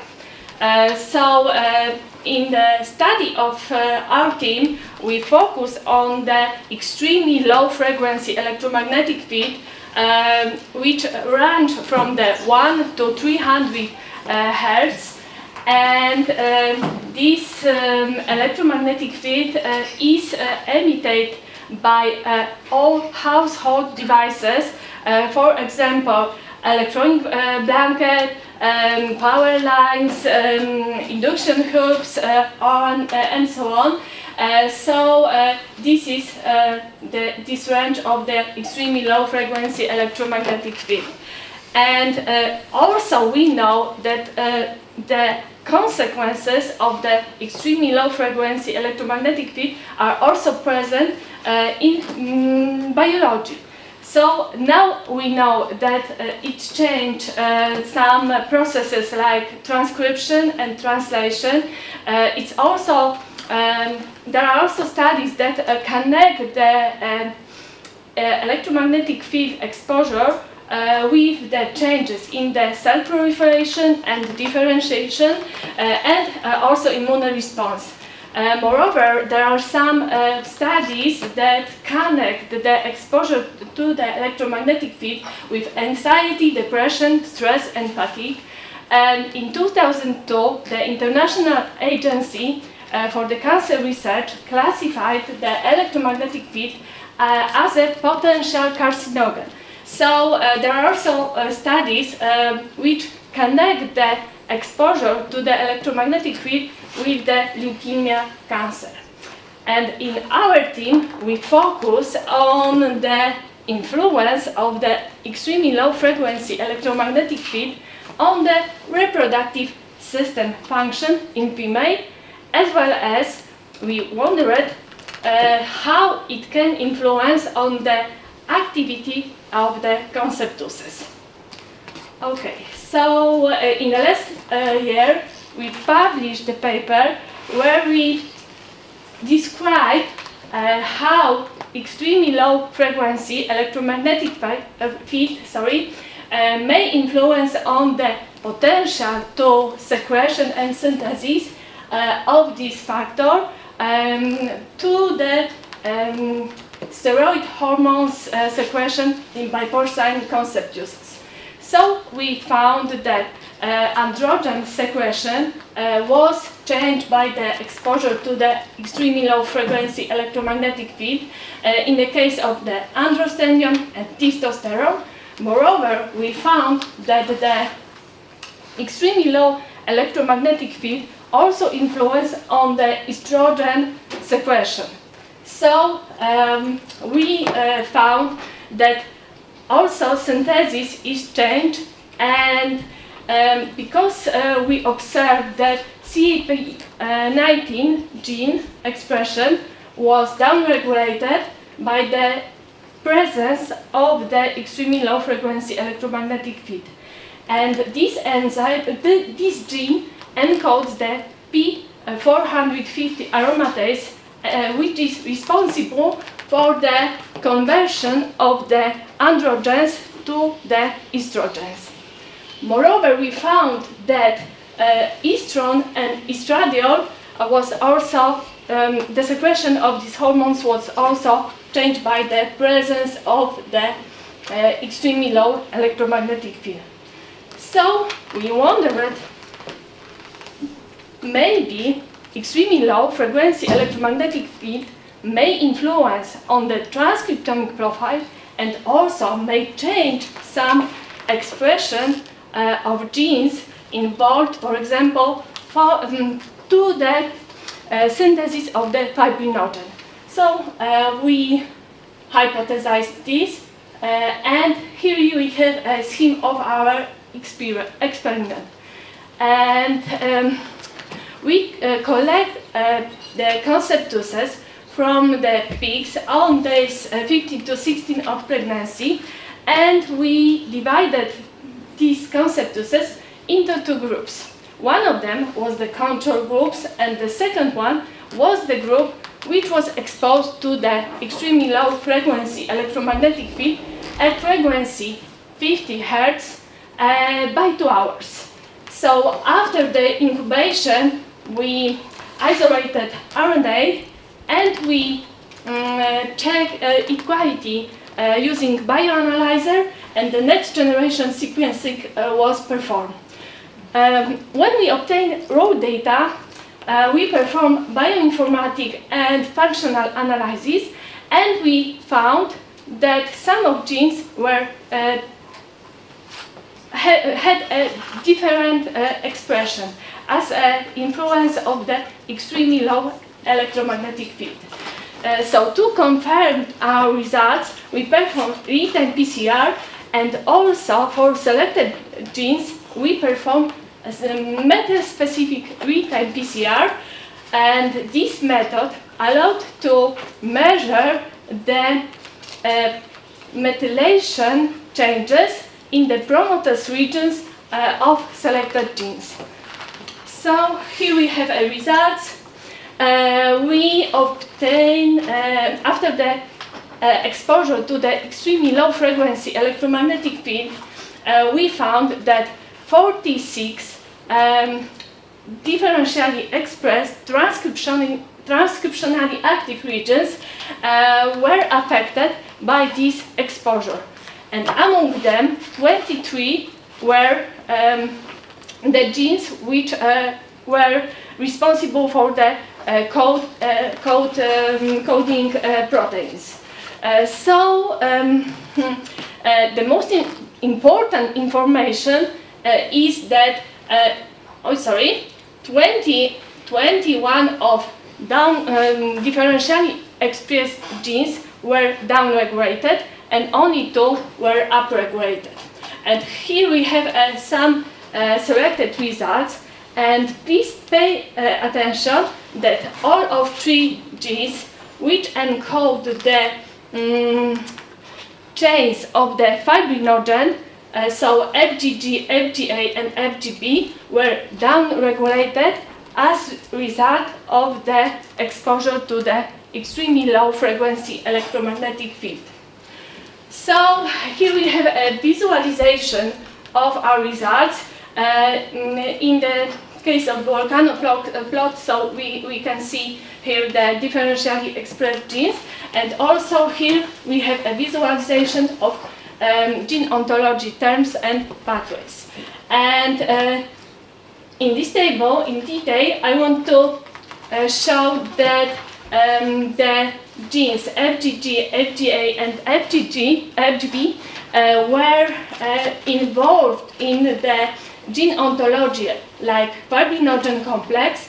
Moreover, the pathways analysis using Kyoto Encyclopedia of Genes and Genome indicate that 3 of genes were enriched complement and coagulation cascades, and additionally we performed the different pathways analysis using human phenotype ontology database, and we see that all of 3 mentioned genes were involved in the abnormality of the circulating fibrinogen. We performed the real-time PCR, and we confirmed our results using real-time PCR, and of course this method also confirmed that genes FGG and FGB were downregulated as a result of the exposure to the extremely low frequency electromagnetic field. So we wondered why these specific genes and proteins encoded by these genes may be important for the conceptuous development. So we found the paper of the grant who investigated, and he described that in the conceptuses of the horse that fibrinogen genes and proteins may be important for the cell adhesion mediates in integrin-dependent model. It was connected with the mobility of the conceptuses. And the second investigation was that they found that the methylation changes are responsible for the changes in the expression of these specific genes. So in the next step of our study, we performed the methyl-specific PCR, and we were able to measure the global methylation percent in the promoters regions of these two genes, so FGB and FGG. And we found that in the case of FGG, the global percent methylation in the promoters region was increased as a result of the exposure to the extremely low frequency electromagnetic field. Methyl-specific PCR also allowed us to measure the amplification level of genes when we check the unmethylated and methylated promoters region of selected gene. So in the case of the FGG, we found that exposure to the extremely low frequency electromagnetic field increased the expression of this gene in unmethylated region. We can conclude that extremely low electromagnetic field decreases the potential of the conceptuses to the fibrinogen synthesis. And partially, it can be connected with the epigenetic mechanism like DNA methylation. And before I finish, I want to say some interesting issue that not only transcriptomic profile of the conceptuses, but also the steroidogenesis and transcriptomic profiles of the endometrium and myometrium are also affected by the extreme exposure to the extremely low frequency electromagnetic field when we isolated them during the peri-implantation period. So at the end, I want to thank to my team, the leader, Professor Anita Franczak, and Wiktoria Kozłowska, Paweł Wydorski, and Ewa Drzewiecka, as well as to Professor Tiziana Brevini, who was my supervisor during my stay at University of Milan. And this research was supported by National Science Center. So thank you very much for your attention. Thank you very much for your really excellent presentation. So it's time for discussion.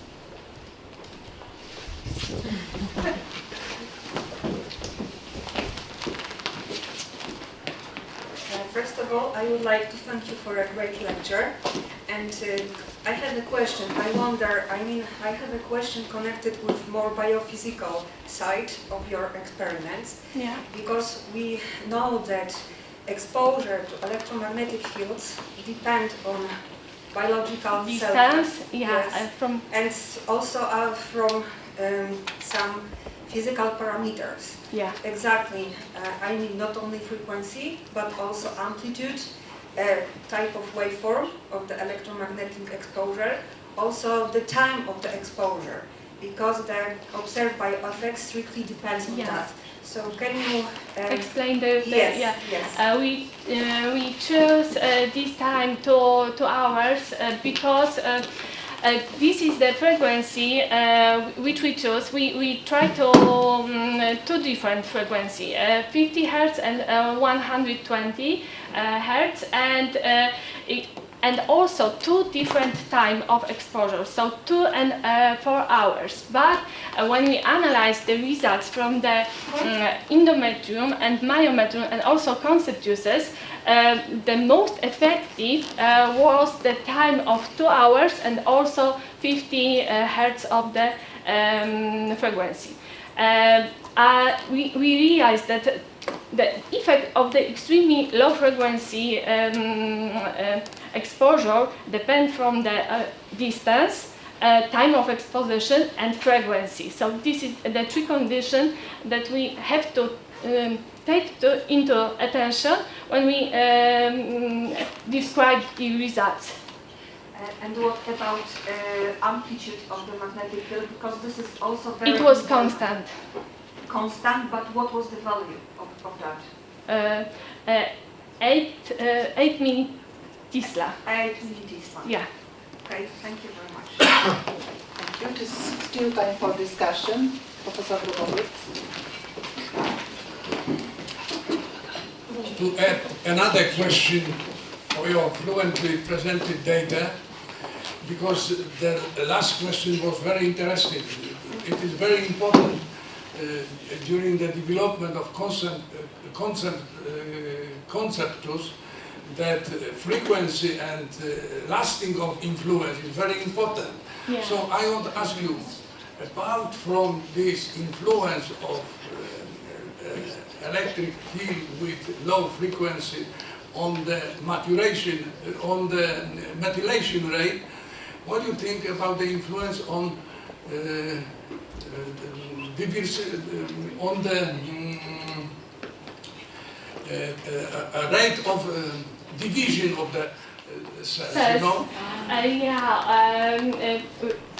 Because consensus is at the beginning stage and start to divide. So what do you think about influence on the division of the cells? Yeah, actually we didn't measure the potential to the division of the cells, but when we analyzed the transcriptomic profile and we observed the changes in the gene expression which were responsible for the regulation of the division of the cells and also for the apoptotic processes. So in the next step of our research, we also plan the measurement of the proliferation and apoptosis analysis. We are on the way. Yeah, we hope. Yeah. Thank you very much. Next question, please. I have one more question. Do you think that it will be a good idea in the concept of your experiment, for instance, to explore the electromagnetic fields with other magnitude than let's say that the same frequency or others for other parameters to say if this what you observe is more universal for that model. Yeah, we're thinking about in the future about the measurement and the different frequency, but also different magnetic amplitude. For example, 0.5 millitesla, 1 millitesla. But the problem are the funds. The problem are funding. Okay. Yeah, because we have to in this case we had to choose some parameters, and when we did preliminary results, these parameters were the most effective. Yeah. Okay. Thank you. Maybe next question.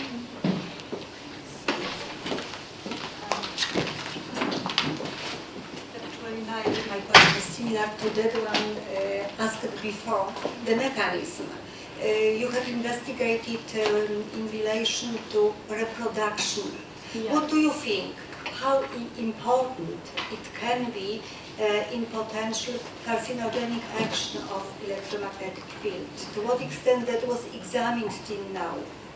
there are a lot of data about the potential mechanisms that can be induced by the electromagnetic field, and for example, in our results in myomaterial cells, we found that some genes that which were differentially expressed in this tissue were connected also with the tumor carcinogenesis. So, and in the endometrium also. But in the case of the constituencies, we find only 23 genes. So we're thinking more about the another research, because the fibrinogen synthesis and the presence in the porcine in the constituencies was for now detected only in owl, porcine and horse. So on this early stage of the development, we did now we don't know what's going on, and only we can compare our results with the results of the grants and with the changes in the cell adhesion potential. Professor Bobovic, please. To support the last question by Professor, I would ask you one thing only. Do you know something about teratogenic effect of this kind of field? Electromagnetic field. Yeah, but this effect is maybe be present, but it depends on the kind of tissue. It's in our cases it was not observed. Only some changes in the gene expression, and this is the transcriptomic profile. So in the next step, we have to perform the proteomic analysis to show to check if there are some changes also on the proteome level. Thank you very much. Maybe next question. If you don't mind, I got one short question. And what with this electromagnetic field and ovulation process and ovary? Because as you told us, this extremely low frequency electromagnetic field affects the synthesis of fibrinogen and also steroidogenesis. So maybe do you know something about the effect of this field on mechanism of ovarian, some disorders in ovulation, mechanism of ovarian cysts? Yeah, I read some publications that the induction by the electromagnetic field decreased the ovulation rate. So, and there are also some data that the steroidogenesis process is it's also changed by the influence, including not only in the uterus but also in the ovary. So it is possible that this electromagnetic field is involved also in a pathomechanism of ovarian cysts. Yeah, and this is the right. We should be aware about this because our research are included on the very specific period of pregnancy. So. We want to show our results that it will be allowed to increase the knowledge about the negative effects of the electromagnetic field in humans. So thank you very much. Very important data, very important presentation. Thank you once again.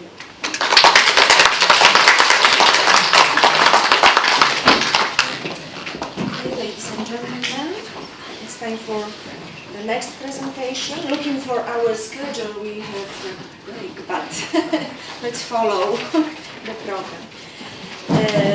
Olivia Serek from Institute of Animal Reproduction and Food Research of Polish Academy of Sciences. The stage is yours and the title is on the screen. Please use the microphone very close.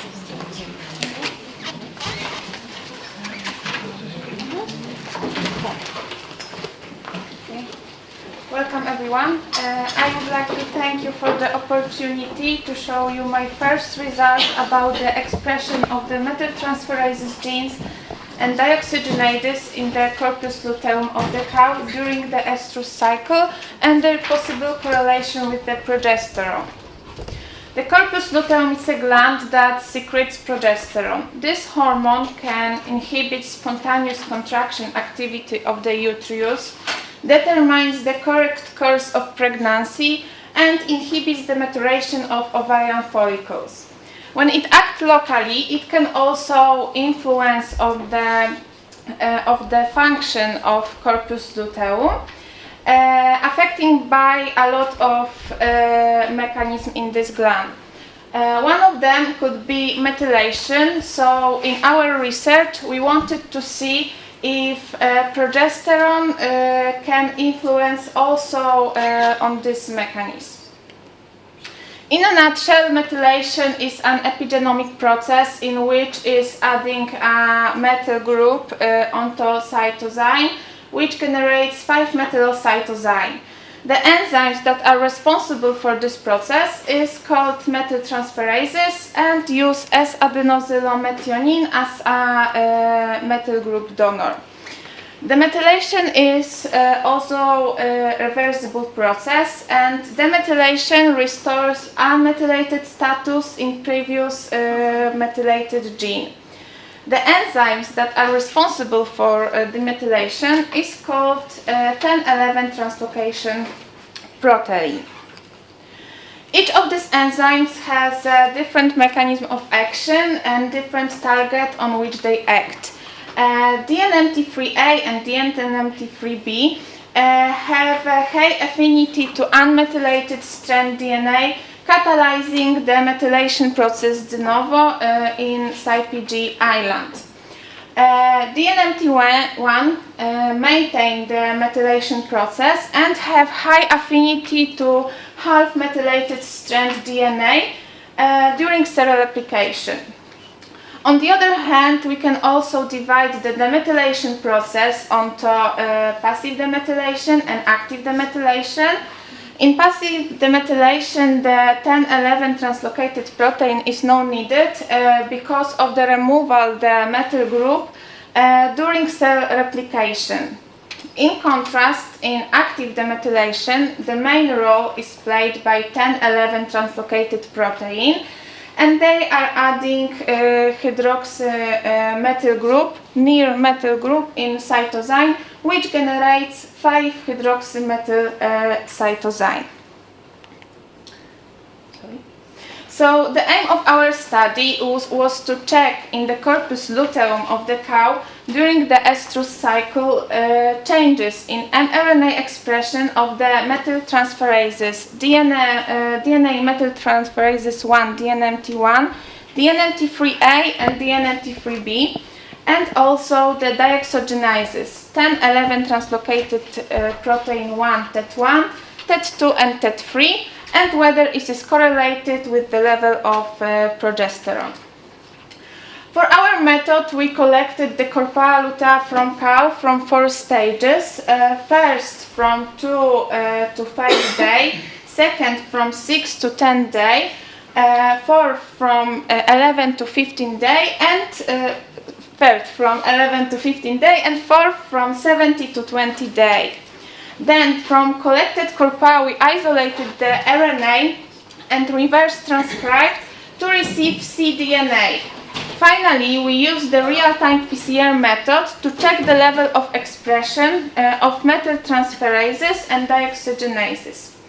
The level of progesterone in corpus luteum was measured by ELISA method. Then we compared both of our results and checked if it's a correlation between them. So the graph showing the level of progesterone is already known, and the highest level was in the middle 2 stages in comparison with the third and the fourth stages of the estrus cycle. And the level of methyltransferases was quite different, and it depended on the types of these enzymes. The level of expression of DNMT1 was the highest in the first stage, and then it decreased and was the same till the end of the cycle. The level of DNMT3A was the highest between 6 and 10 days. It decreased to the lower equal level. The level of mRNA of DNMT3B was the highest in the first 2 stages, and then it gradually decreased till the end of the cycle.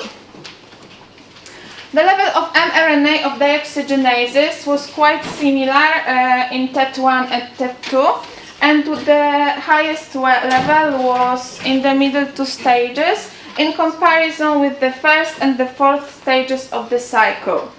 In contrast, the level of mRNA of TET3 was quite low, but then it increased at the end of the cycle and was the highest in the fourth stages of the estrus cycle.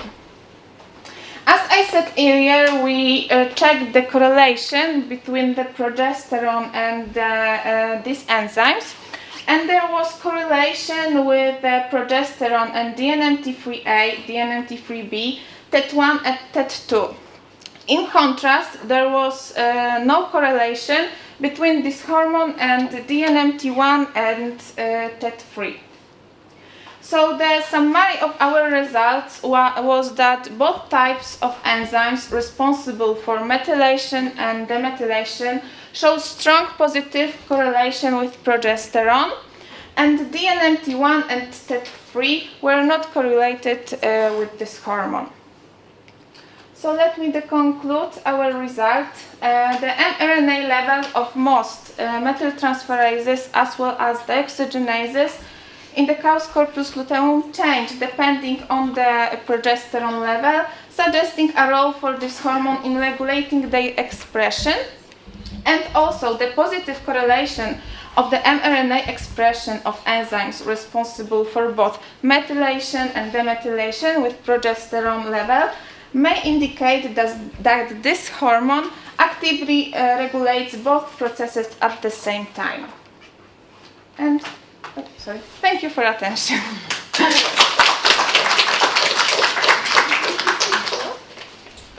It's time for question, discussion. You're welcome. Please. Thank you very much for your presentation.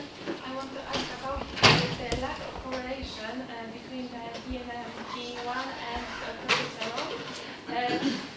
Did you have any idea why these two factors were not correlated? It could be connected with the function of methyltransferase, which is responsible for the maintaining of the methylation. Yes, I think that it could be possible because I said earlier, the DNMT1 is responsible for maintaining the methylation, and the DNMT3A and DNMT3B are responsible for the first methylation in gene. So I think that the progesterone may influence on this first methylation, the novo methylation. Yeah. One more question. I have a question for the plans. What's the future? It's my first result, and I think that Mr. Robert told more. I try to help because I'm supervisor of this project. These are preliminary data of the bigger grant project, and these are first data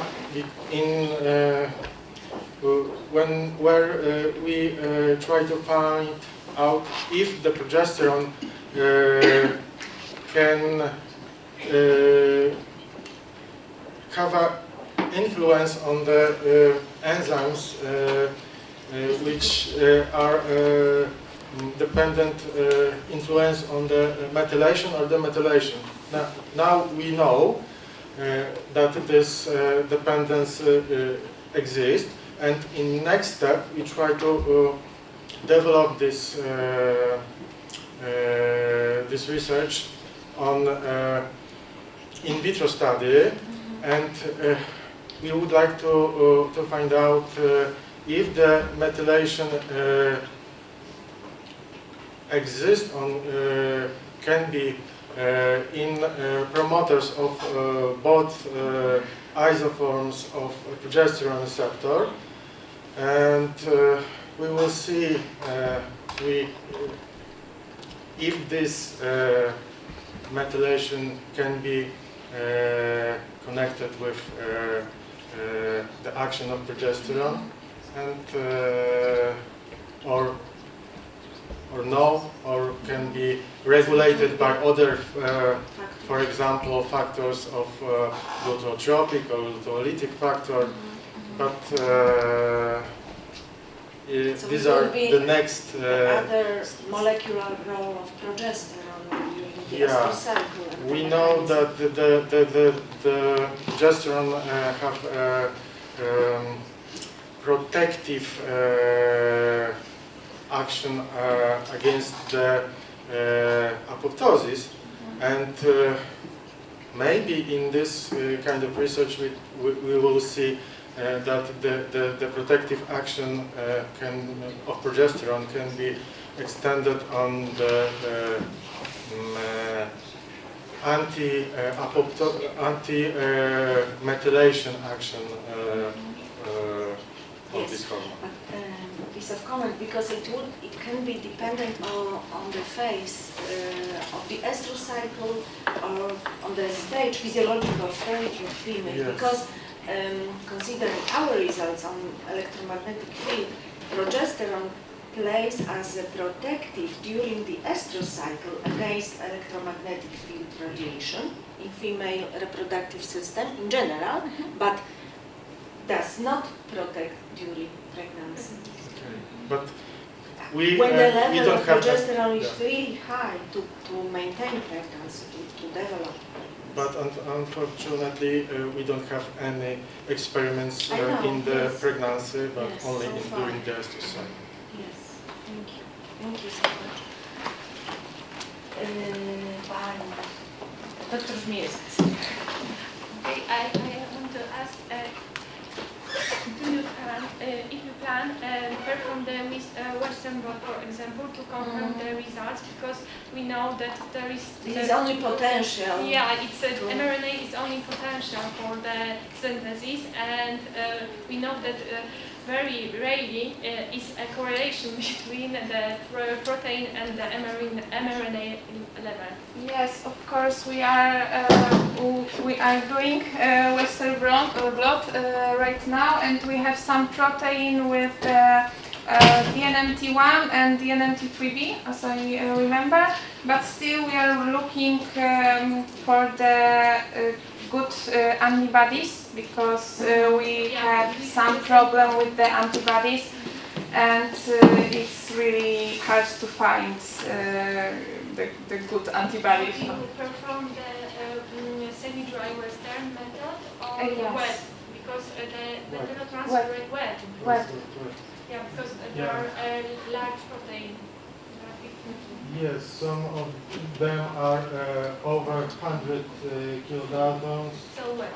Yeah, but we have some kind of problems with find good antibodies, because sometimes they are working with Western blot, but they not working with immunohistochemistry. Yeah. And also we have the transfer, all-night transfer, yeah, to large protein. Thank you. Thank you so much again. Thank you.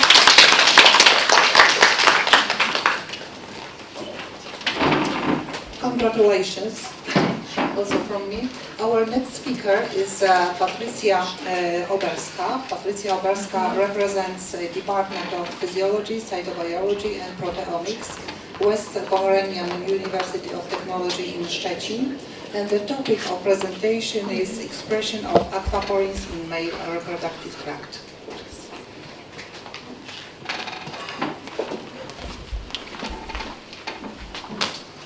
Ladies and gentlemen, it's my great pleasure to present to you results regarding expression of aquaporins in reproductive tract of the bulls during their growth and development, so from calves to adult bulls. At this point, I would like to mention that the results presented to you today are part of a project financed by Opus 22 research grant obtained from the National Science Center in Poland. In the face of a global increase in male infertility, both in humans and animals, and also the need to search new factors affecting the male reproduction, aquaporins, also known as water channels, have become a focus of interest. And studies conducted so far, mainly in laboratory animals, but also partly in humans, have shown that as many as 11 out of 13 mammalian aquaporins are present in the male reproductive system, as you can see here on the slide. However, despite the huge progress in knowledge in the field of animal reproduction, there is still little known about this protein in the male reproductive system of livestock, including cattle. Hence, the aims of this study, conducted as a part of my PhD study, were to determine the detailed location of all aquaporins potentially present in the reproductive system of bulls, to analyze changes in aquaporin expression during growth and development of bulls, and the last one is to determine the potential role of aquaporins in the reproductive system of bulls. The experiment was conducted on the bovine tissues of the male reproductive tract from Polish Holstein Friesian black and white animals. The tissue samples were collected from 3 age groups of animals: calves aged 5 to 6 weeks, young bulls aged 15 to 25 weeks, and the last group, reproductive bulls aged 2 to 6 years. Immediately after slaughter, representative fragments of each testis, epididymis, and vas deferens were collected, and the last one, immunohistochemical staining and Western blot method were used to assess the localization and expression of aquaporins. In order to properly assess the distribution of aquaporins in the male reproductive system, we started our research with a morphological analysis of the male reproductive organs. So here on the slide you can see a representative microphotographs from this analysis, so the testis on the left and epididymis and vas deferens on the right. In the next stage of our research, the morphological analysis was supplemented with the analysis of selected morphometric parameters, as you can see here in table 1. And the collagen component and its distribution was also assessed in the male reproductive system. And the last one, also one more time to assess properly the localization of aquaporins within the male reproductive system, we identified sertory and Leydig cells in all studied animals using anti-GATA4 antibodies. And now the results regarding aquaporin. I start with aquaporin 3. So this protein in the calves and the young bulls within the testis was observed only in gonocyte, and in the reproductive bulls, aquaporin 3 was seen in the spermatogonia and spermatocytes. In all studied animals, aquaporin 3 was also observed in the epididymal cell lining the rete testis and efferent ducts.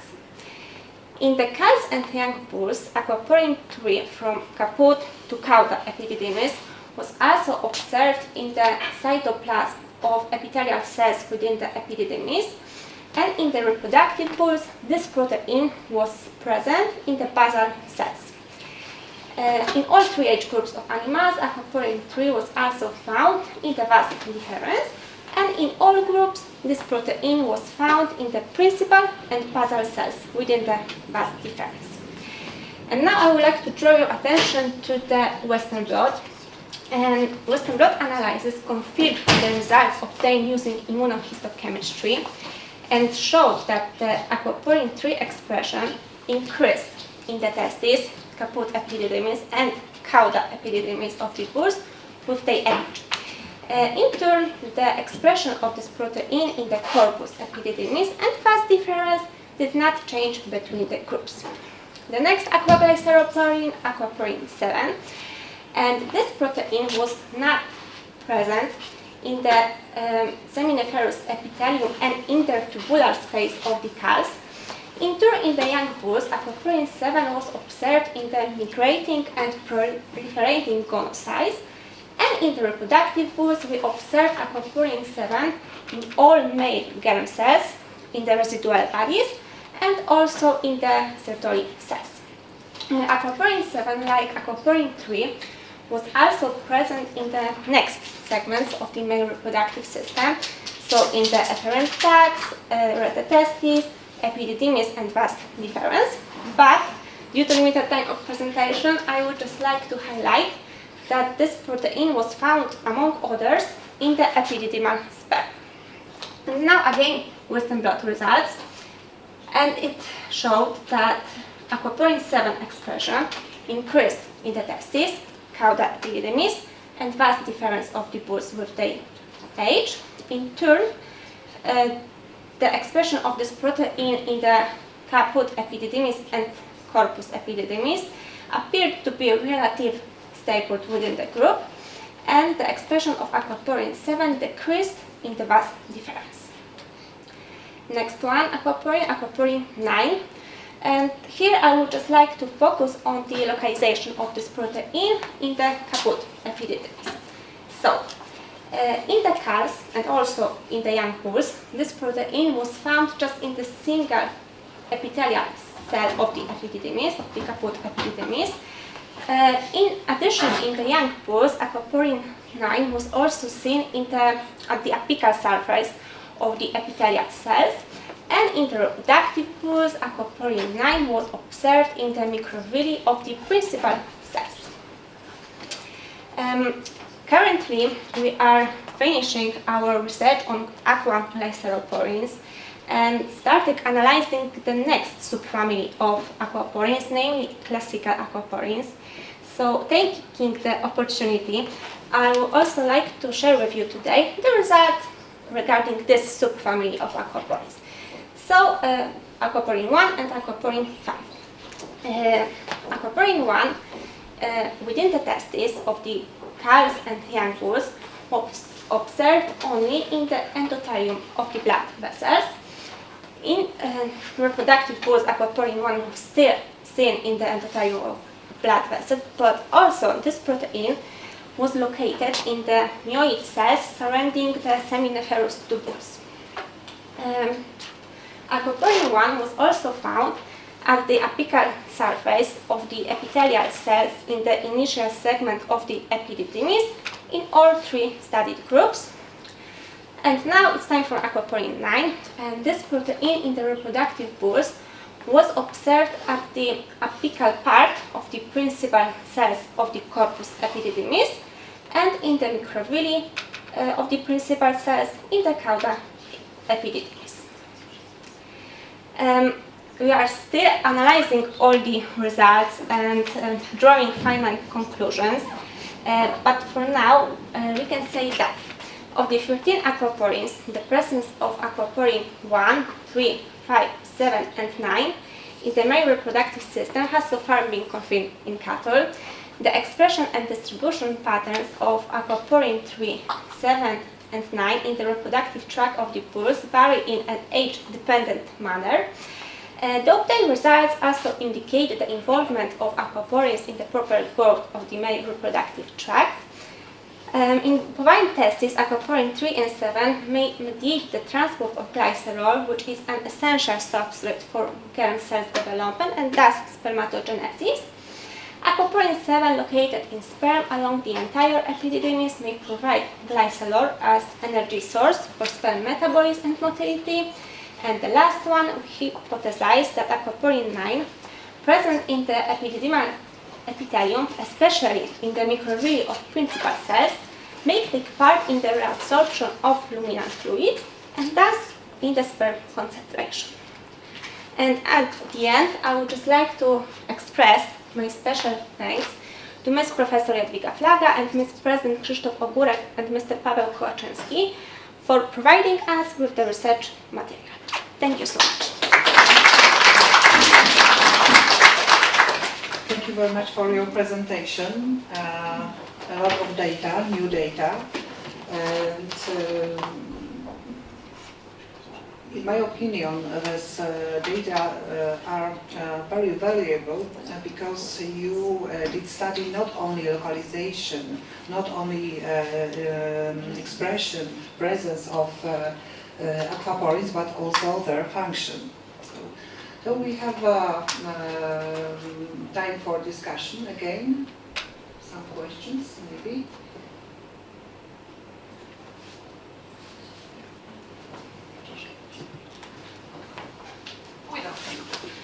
Thank you for your nice presentation. I have one question. Do you correlate the expression of aquaporins with the hormonal status of animals, essentially the level of aquaporins? Not. No. We did not correlate the expression of aquaporins in a hormonal status. At the moment, our main aim of this study is the creation of distribution maps of all aquaporins present in the male reproductive system in bulls, and analyze changes in the expression during growth and development.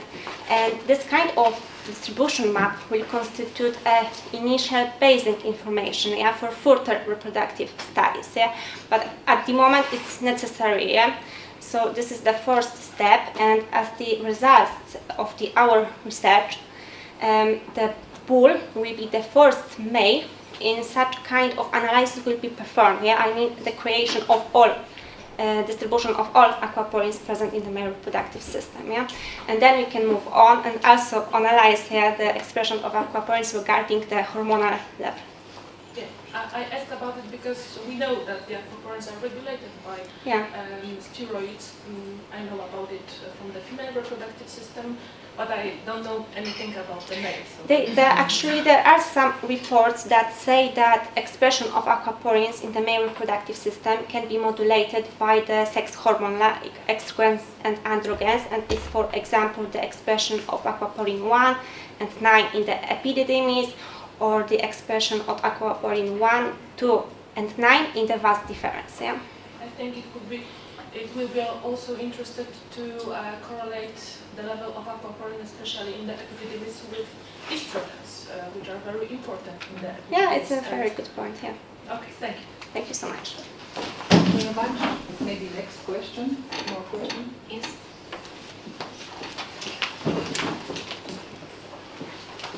I have also a technical question about the determination of the level of collagen, because you mentioned that you detect the level of the collagen, and which method was used to check the level of the collagen, and whether you check the total level of the collagen or maybe some type of the collagen? Okay, so we evaluated collagen using a 3-form staining kit, and then we scanned all the slides and perform collagen tag analysis in the image scope program. Yeah, so there is a special algorithm. We just pick the area, yeah, and the program gives us the result, the percentage of a collagen in this slide. Yeah, and then we perform a statistical analysis. Okay. Yeah, yeah. So thank you very much. Congratulations. Thank you so much.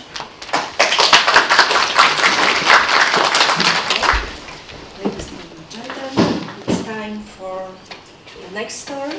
The next story on the role of this fatty in human placental cell apoptosis, and the presenter from Jagiellonian University, from Professor Agnieszka Rakti.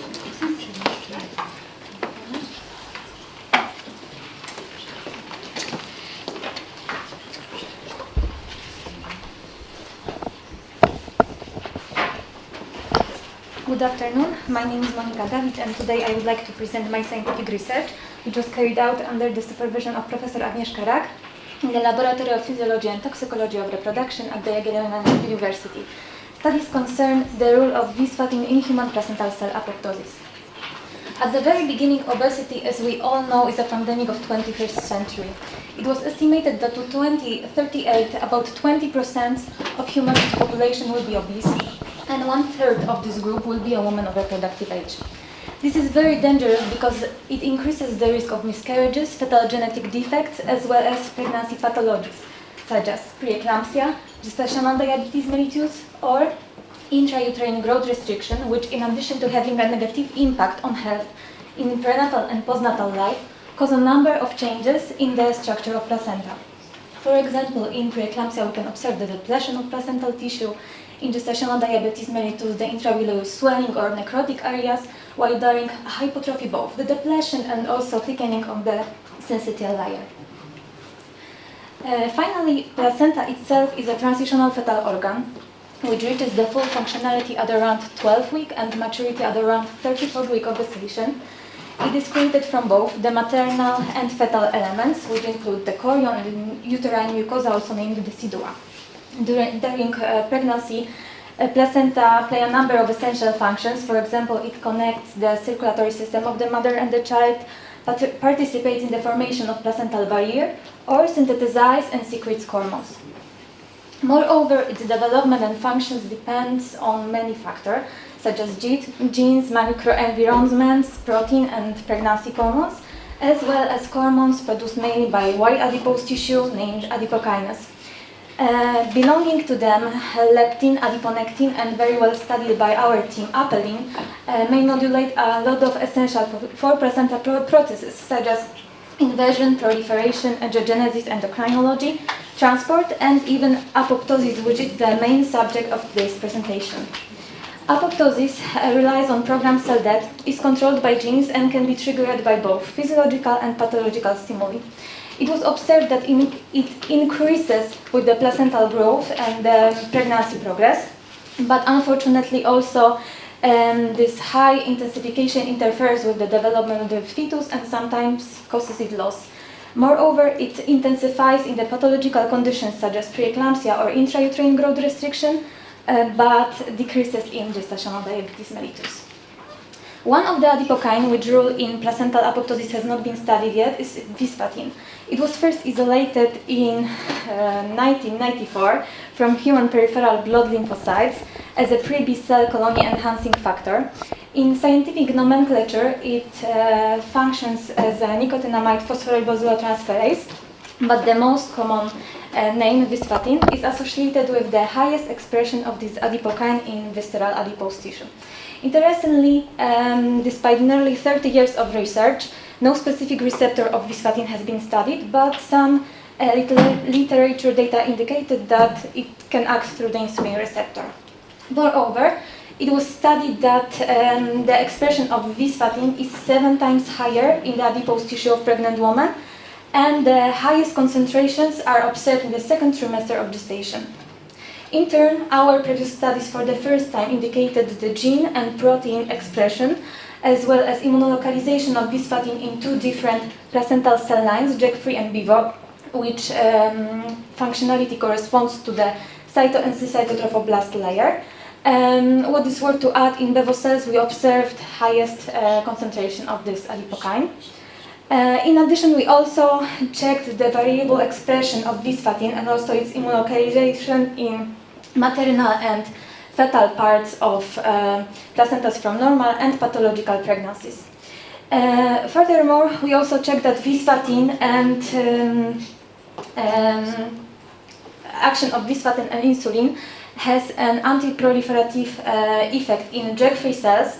Moreover, vispatin reduces both the transition of cells from G2 to M phase, as well as the expression of proliferation marker pCNA and the level of selected cyclins, cyclins which controlling the individual stages of the cell cycle, which suggests that vispatin has an anti-proliferative effect in JAK3 cells, which occurs through the insulin receptor and also selected protein kinases pathways. Moreover, in the case of BIVO cells, we also observed that combined administration of vispatin and insulin have an anti-proliferative effect in BIVO cells after 72 hours of incubation. Based on proliferation results, The hypothesis of this research assumed that visfatin has a pro-apoptotic properties in placental cells, and the aims of this study were to examine the time-dependent effect of visfatin on the K-space 8, 9, 3, P53, and the ratio of bugs to BCL2, both mRNA and protein expression, as well as DNA fragmentation in human placenta. Moreover, we studied the effect of visfatin on insulin receptor, as well as signaling pathways of selected protein kinases in bevo cells, and finally, the molecular mechanism of visfatin action in the case of apoptosis of bevo. At the very beginning, we performed the in vitro cultures of bevo cells, as well as villi from placentas from normal and pathological pregnancies, to check the role of visfatin on mRNA and protein levels of selected pro-apoptotic factors. Then only in vivo cells we check the role of visfatin on DNA fragmentation, insulin receptor expression, as well as phosphorylation of selected protein kinases pathways, and finally, after pharmacological inhibition of mentioned kinases pathways, also molecular mechanism of apoptosis. We for the first time demonstrated that visfatin may regulate both the external and internal pathways of apoptosis. Mainly after 72 hours of incubation, it increases the level of both K-space 8, 9, P53, and the ratio of bugs to BCL2, which indicates its pro-apoptotic effect in the bevo cells, which was also confirmed by the upregulation of the gene and protein level of K-space 3 in these cells, as well as DNA fragmentation after 48 and 72 hours of incubation. Moreover, we also confirmed the pro-apoptotic results by the upregulation and increased level of K-space 3 after visfatin stimulation in placentas from normal pregnancy and those from complicated by preeclampsia, intrauterine growth restriction, and also gestational diabetes. Moreover, we also checked that visfatin colocalizate with insulin receptor in the cytoplasm of bevo cells, and also visfatin stimulates the protein expression of insulin receptor, which suggests that this receptor may be involved in the apoptosis of these cells. Moreover, visfatin also stimulates the phosphorylation of specific selected kinases pathways, and both of them are necessary to observe the pro-apoptotic effect in the bevo cells. In conclusion, these studies for the first time showed the important role of visfatin in the process of apoptosis, and maybe in the future visfatin could be a potential marker to identify many pregnancy disorders, as well as a factor to induce or heal some specific pathologies. At the end, I would like to add that all presented research today was fully funded by the Diamond Grant Program from Ministry of Education and Science. Thank you very much for your attention. The discussion is over. Welcome.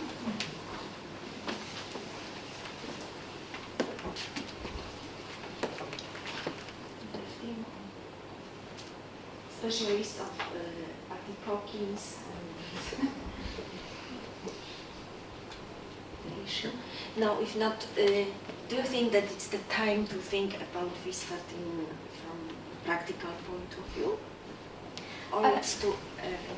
I think that it's too early to think about that, because there are a lot of studies which concern the role of visfatin as a marker of pathologies of pregnancy, but in the case of placenta or the most important organ in our organism, such as uterus or ovary, we need more studies to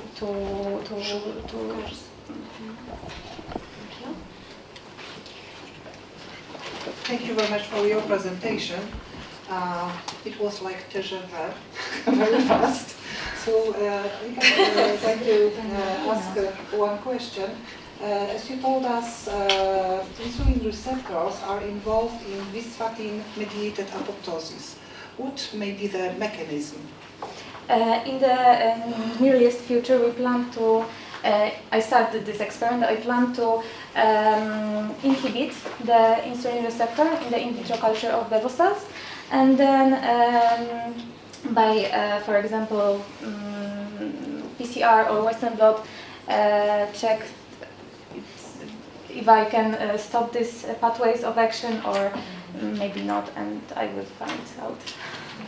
What do you think, why insulin receptors why insulin receptor? in the vispatin mechanism of apoptosis? As I said at the very beginning, insulin may regulate the pathologies like preeclampsia, intrauterine growth restriction, gestational diabetes mellitus. And there are some research suggesting that vispatin may bind to the insulin receptor, but not in the same site, which is the site of insulin action. So vispatin may, for example, increase the effect of insulin or downregulate this effect. So maybe it's a potential. Okay, thank you. Thank you. Thank you. Professor Smolinska first and Professor Panicz. Thank you for nice talk.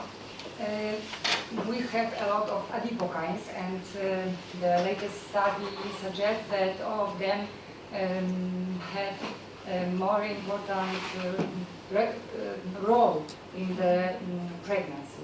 I would like to ask you, what do you think? It's better to have more vispatin during pregnancy or less? It depends. I think that it depends because some studies indicate that the level of vispatin increases during pathologies, which I mentioned, but in the case of apoptosis, for example, we can say that vispatin may help to heal, for example, gestational diabetes mellitus, but a high level of vispatin may also have negative impact on preeclampsia and intrauterine growth restriction. So we need to have a balance to for example, heal or identify some pathologies, I think. Some simple question to your quick presentation. Because apoptosis is a physiological process, and you analyze changes in apoptosis process under influence of vispatin during the course of pregnancy associated diabetes. I want to ask you, the vispatin can also influence on more pathological process, namely necroptosis. I think that we have a lot of programs said that necroptosis may be one of them, but I think that in the case of bevo cells, which are adherent cells, we probably in the future will study the apoptosis which is connected with adherent cells. I don't know the name in the English, but it's alleloptosis, something like that. So maybe in the future we will study this process properly. It's good to know. And maybe autophagy also. Yes, and autophagy. Thank you. We have no more questions. Congratulations again.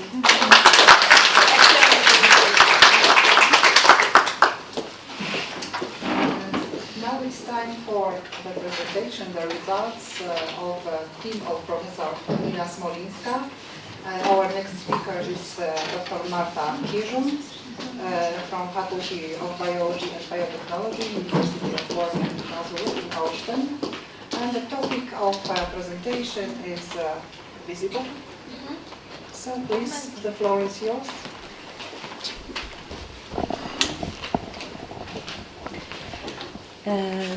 Good morning, dear ladies and gentlemen. First, I would like to thank the organizers for the opportunity to present the results of our studies. It's a great pleasure to be here today. And I would like to present the results of our project on Omentin's role in the functioning of female reproductive system. The subject of my presentation will be the role of Omentin in the regulation of transcriptomic profile of uterine luminal epithelial cells during implantation. Litter size is one of the most economically important traits in commercial pig farming, and we know now that about 20 to 45% of morphologically and genetically normal conceptuses are lost during the peri-implantation period. Some data suggest that the main role in this process of implantation failure, the basis of this process lay in the disruption of luminal epithelial cells functioning. Also, some data suggest that endocrine factors, also those related to the regulation of energy balance, may be involved in this process. The results of our team studies, our few-year studies, focus on the role of adipokines, various adipokines such as adiponectin, camerin, visfatin also showed that adipokines may affect significantly the regulation of female reproductive functions. In the currently leading project, we assume that Omentin, also the hormone produced by the white adipose tissue, might be such a hormone that affects the functioning of female reproductive functions. Omentin-1 is known for its pleiotropic effects. It is considered as an important cardioprotective agent. Also, its role as a regulator or modulator of bone metabolism is considered.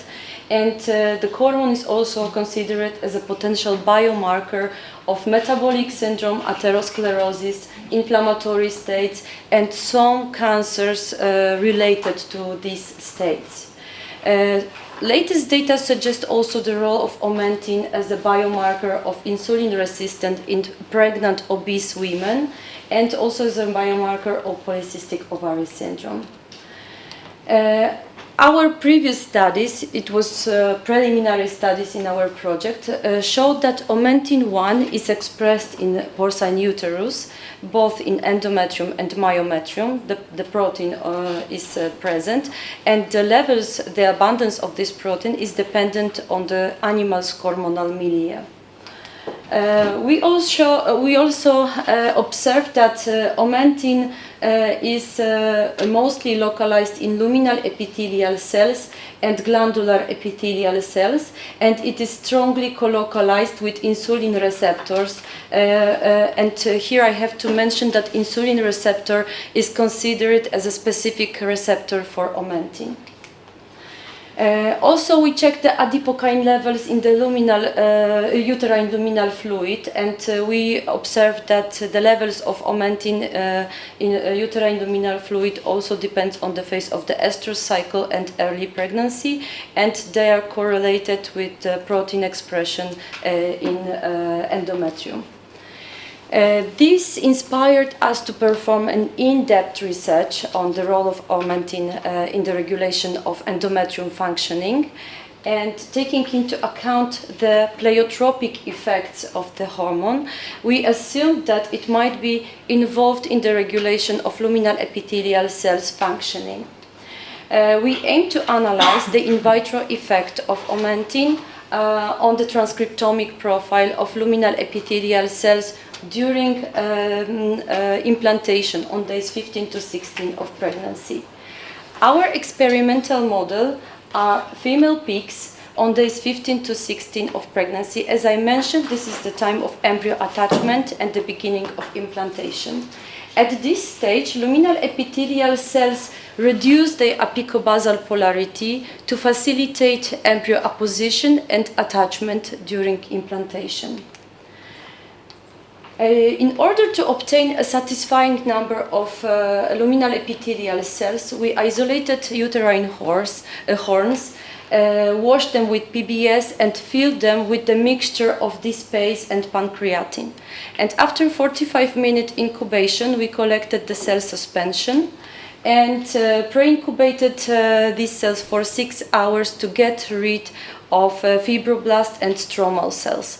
This is our modification of the method of luminal epithelial cells isolation, because earlier methods were based on cutting endometrial tissue and digestion, but we observed that we obtained a lot of stromal cells in the cell suspension. So this incubation of mixture of these enzymes provide better results. After pre-incubation, we cultured cells until we obtained about 90% of confluency on the collagen-coated plates. And then we incubated our cells with omentin at the dose on 100 nanograms per milliliter. And also, as for controls, we cultured cells with medium alone. After culture, we isolated RNAs from our samples and checked it for purity and quality, and only high-quality samples were then subjected to RNA sequencing. In this slide, I presented the step-by-step procedure of RNA sequencing and data analysis, and library construction, sequencing, and data normalization was performed by an external company, and this bioinformatic analysis was performed by our team, and currently we are validating the high throughput method with the use of quantitative real-time PCR of chosen genes. And here are the results. We noted over 17,000 transcripts after RNA sequencing, and among them 133 genes were of differential expression under the influence of omentin. In this group, we observed 43 DE genes which were upregulated under the influence of omentin, and 90 genes which expression was downregulated by the adipokine. Here in Volcano plot, we showed all the transcripts noted in RNA sequencing, and in red dots we marked the downregulated genes, in green the upregulated genes, and the table on right presents some examples of genes with differential expression under the influence of omentin. Gene ontology analysis revealed that revealed 170 GO terms in 3 categories.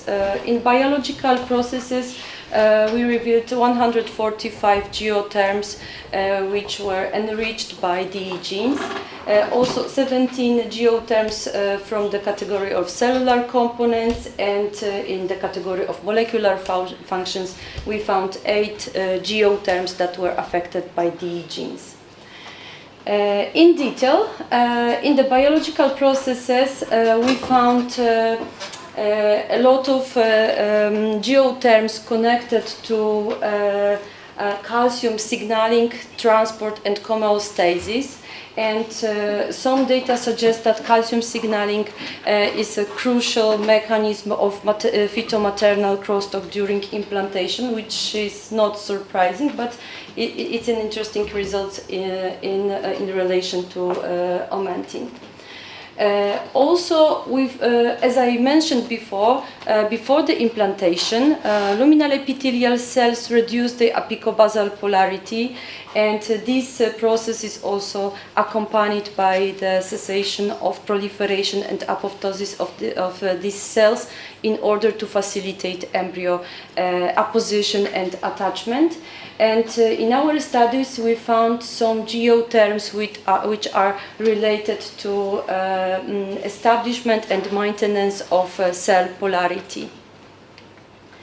In the category of cellular components, we found geoterms related to cell projection. The mechanism of cell projection, especially in luminal epithelial cells, in response to conceptus stimuli, is one of the most important, one of the crucial mechanisms that underlie the embryo attachment, cell-to-cell adhesion, and this physical contact of embryo with endometrium. We found also this time of implantation is a period of high secretory activity of endometrium, and we found several geoterms which are connected to secretory granule, extracellular vesicles formation, and we think that omentin may play a very important role in this crosstalk with the use of the signaling molecules. In the category of molecular functions, we found geoterms connected also to calcium signaling pathway I mentioned before, and also some geoterms related to cytokine signaling and immune response that were affected by DE genes. Kyoto Encyclopedia of Genes and Genome Analysis enrichment analysis, exert 10 signaling pathways affected by DE genes, and among the most interested, in our opinion, were also the signaling, also the calcium signaling pathway, cyclic adenomonophosphate pathway, and RAS signaling pathway. In which is worth noting, the RAS signaling pathway is related to a very important cellular processes and mechanisms which are connected with cell proliferation, differentiation, cell survival, apoptosis, protein transport, and also to cytoskeletal movement, which might be related to cell projection during implantation. In summary, the omentin treatment significantly changed the transcriptomic profile of luminal epithelial cells during implantation period. Genes whose expression was changed under the influence of adipokine enriched many key processes for embryo attachment and survival, including those connected to calcium signaling, cell adhesion, immune response, and secretory functions. Although the exact mechanism of omentin action in luminal epithelial cells require further research, the presented data, I think, shed new light on the role of this adipokine in the process of implantation. And here I would also like to say something about the future perspectives, as the currently realized by our team project provide much more data, and we are currently analyzing the differential expression of long non-coding RNAs and alternative splicing events, and we've got just very fresh results from from proteomic analysis of omentin effects on uterine epithelial cells during the period of implantation. Thank you for your attention, and here I would like to also thank to the members of the team. I am really happy to work with these people in the picture. I would like to thank them for their hard work, support, and also to my mentors, to Professor Nina Smolinska and Professor Tadeusz Kamiński, which I think created not only my career but many young scientists also. Thank you. Thank you very much for your presentation. It's time for last discussion today in our session.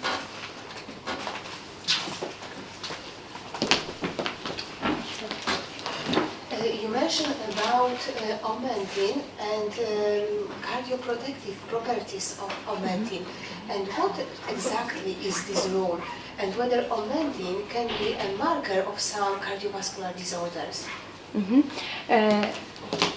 I think the data that are available by now it's a little bit hard to define it. What is the role of omentin? However, some data suggest that omentin levels are correlated with, for example, pharmacological treatment and the results of this treatment. And as I said, the specific receptor for omentin is not known, and it is considered that insulin receptor might be the specific receptor for this adipokine. And some data suggest that omentin may have an insulin-like properties. However, it is now known that it is not binding to the same sites, active sites of this receptor, but it is all related to this insulin sensitivity. And as I said, this result, there are not many results like from checking the mechanism of omentin action. Most of the papers that are available, the literature data, considers omentin levels in blood plasma, not the exact mechanism of this adipokine action. It is suggested that it may act. But a low level of omentin can be correlated with, for example, higher risk of. Yeah, as I said, it is also considered as a marker of insulin resistance, and there are a few studies that check the omentin levels in obese pregnant women, in women with polycystic ovary syndrome, that show that higher omentin levels correlate with the higher risk, for example, of polycystic ovary syndrome on insulin resistance. There is no data about the directly influence of omentin on. No. There are some in vitro studies considering the role of omentin in angiogenesis, new vessel formation, apoptosis of cells, but there are no studies on the exact mechanism, as far as I know. Maybe more questions? I've got one small. Yeah. As you presented, omentin probably is involved in suppression of RAS signaling pathway. So what with neoplasia? Is it possible to use omentin-1 to stop neoplasia process? I think at this point it's difficult to say if it could be an effective agent in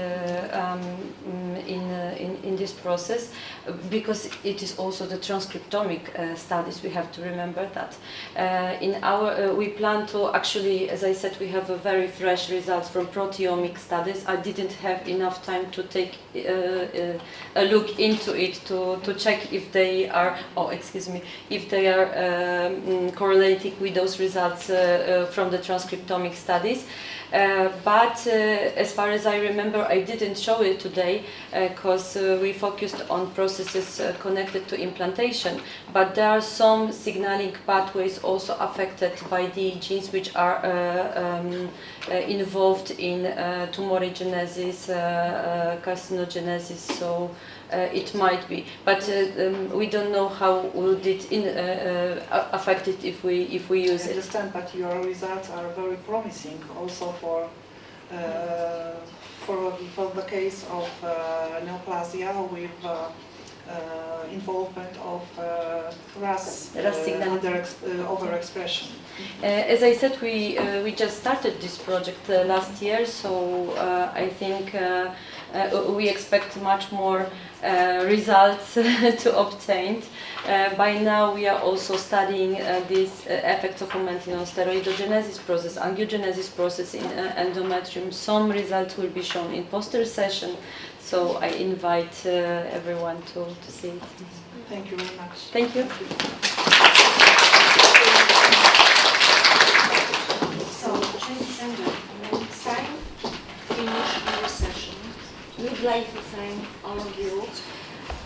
Many thanks again to Dr. Mara. We are grateful for all speakers.